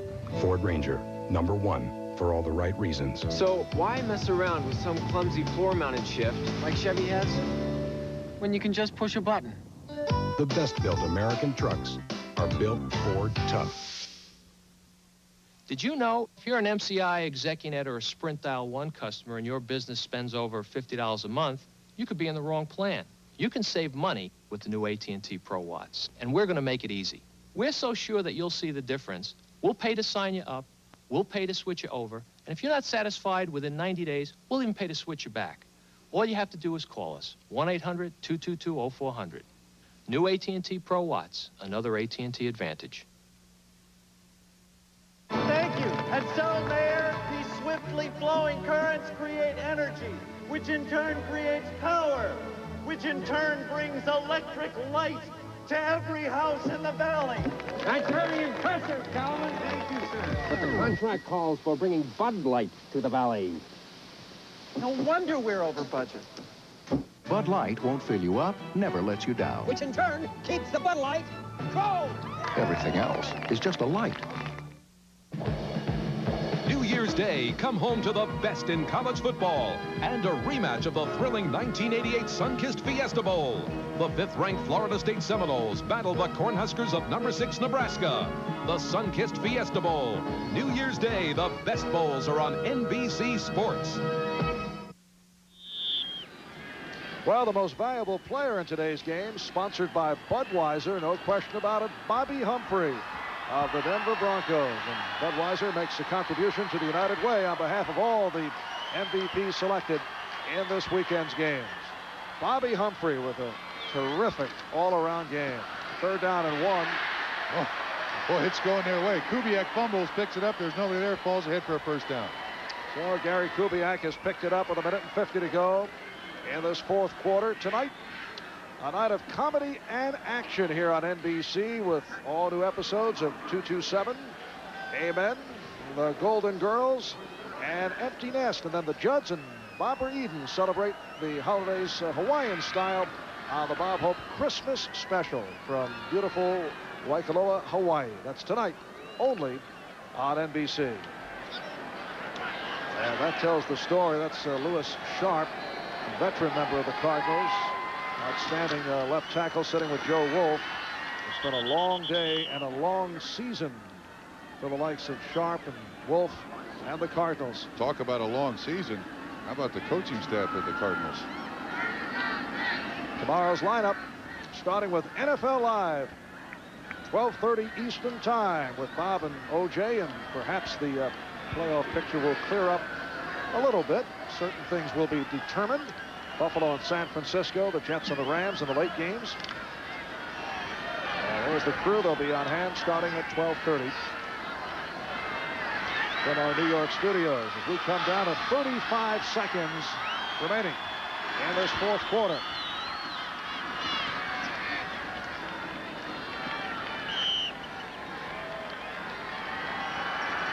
The executive producer of NBC Sports is Terry O'Neill.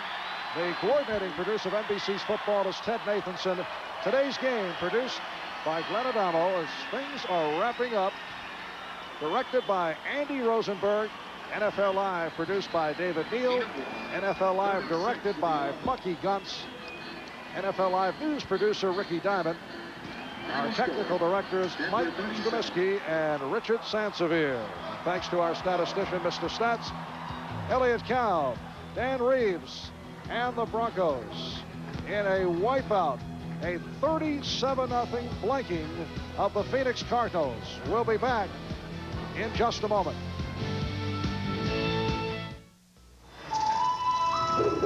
Because of its unique point design, the Black & Decker Bullet Drill Bit drills holes up to 4 times faster than an ordinary drill bit. Nothing's faster than a bullet drill bit. It's a Radio Shack Merry Christmas. What'd you get the boys? Radio Shack's radio-controlled cars. A dual-speed White Tiger turbo with spring suspension to hug the road. A high-speed Golden Arrow off-roader with lightning response to leave them in the dust. And a turbocharged Ferrari that will burn up the racetrack. Bob, you got 3 cars. We only have 2 boys. 2 little boys and 1 big one. Radio-controlled cars from $9.95 to $119.95. Only at Radio Shack, the technology store. If you want to land a good job, you have to know what most employers want. Like how to motivate yourself, how to lead others, how to perform under pressure. You can learn all these things in the Army. So no matter what career you choose, you'll really be ready to take off.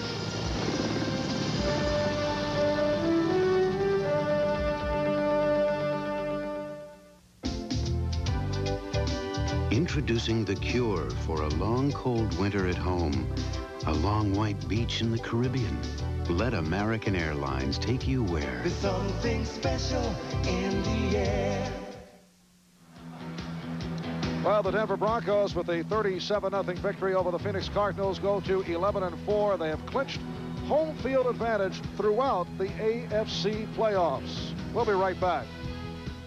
Tell you what I know about pickups, having been around them most of my hard-working life. Well, there's lots of little things I like about this Ford, but know what I like most? The way Ford builds them, they last. Ford trucks, #1 for all the right reasons. Maybe that's why there's more Ford trucks on the road than Chevy. And where I come from, the last one standing always won the fight. The best-built American trucks are built Ford tough. It began as a game. It turned into a battle. And now, it's out of control.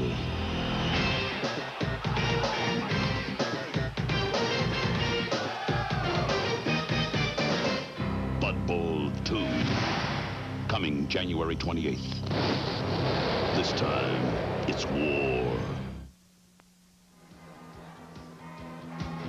Well, John Elway with some words of consolation for the rookie quarterback Tim Rosenbaum as this game came to a close with the Denver Broncos walloping the Phoenix Cardinals 37-0. Marv Albert with Bob Trumpy saying so long from Sun Devil Stadium in Tempe, Arizona. Big day for Elway and a big one for Bobby Humphrey. Tonight, join NBC when Bob Hope introduces the 1989 AP All-American College Football Team. That's Bob Hope's Christmas special. Future stars of the NFL will be on hand as Bob will share some special moments with the 89 AP All-American Team. That's right here on NBC.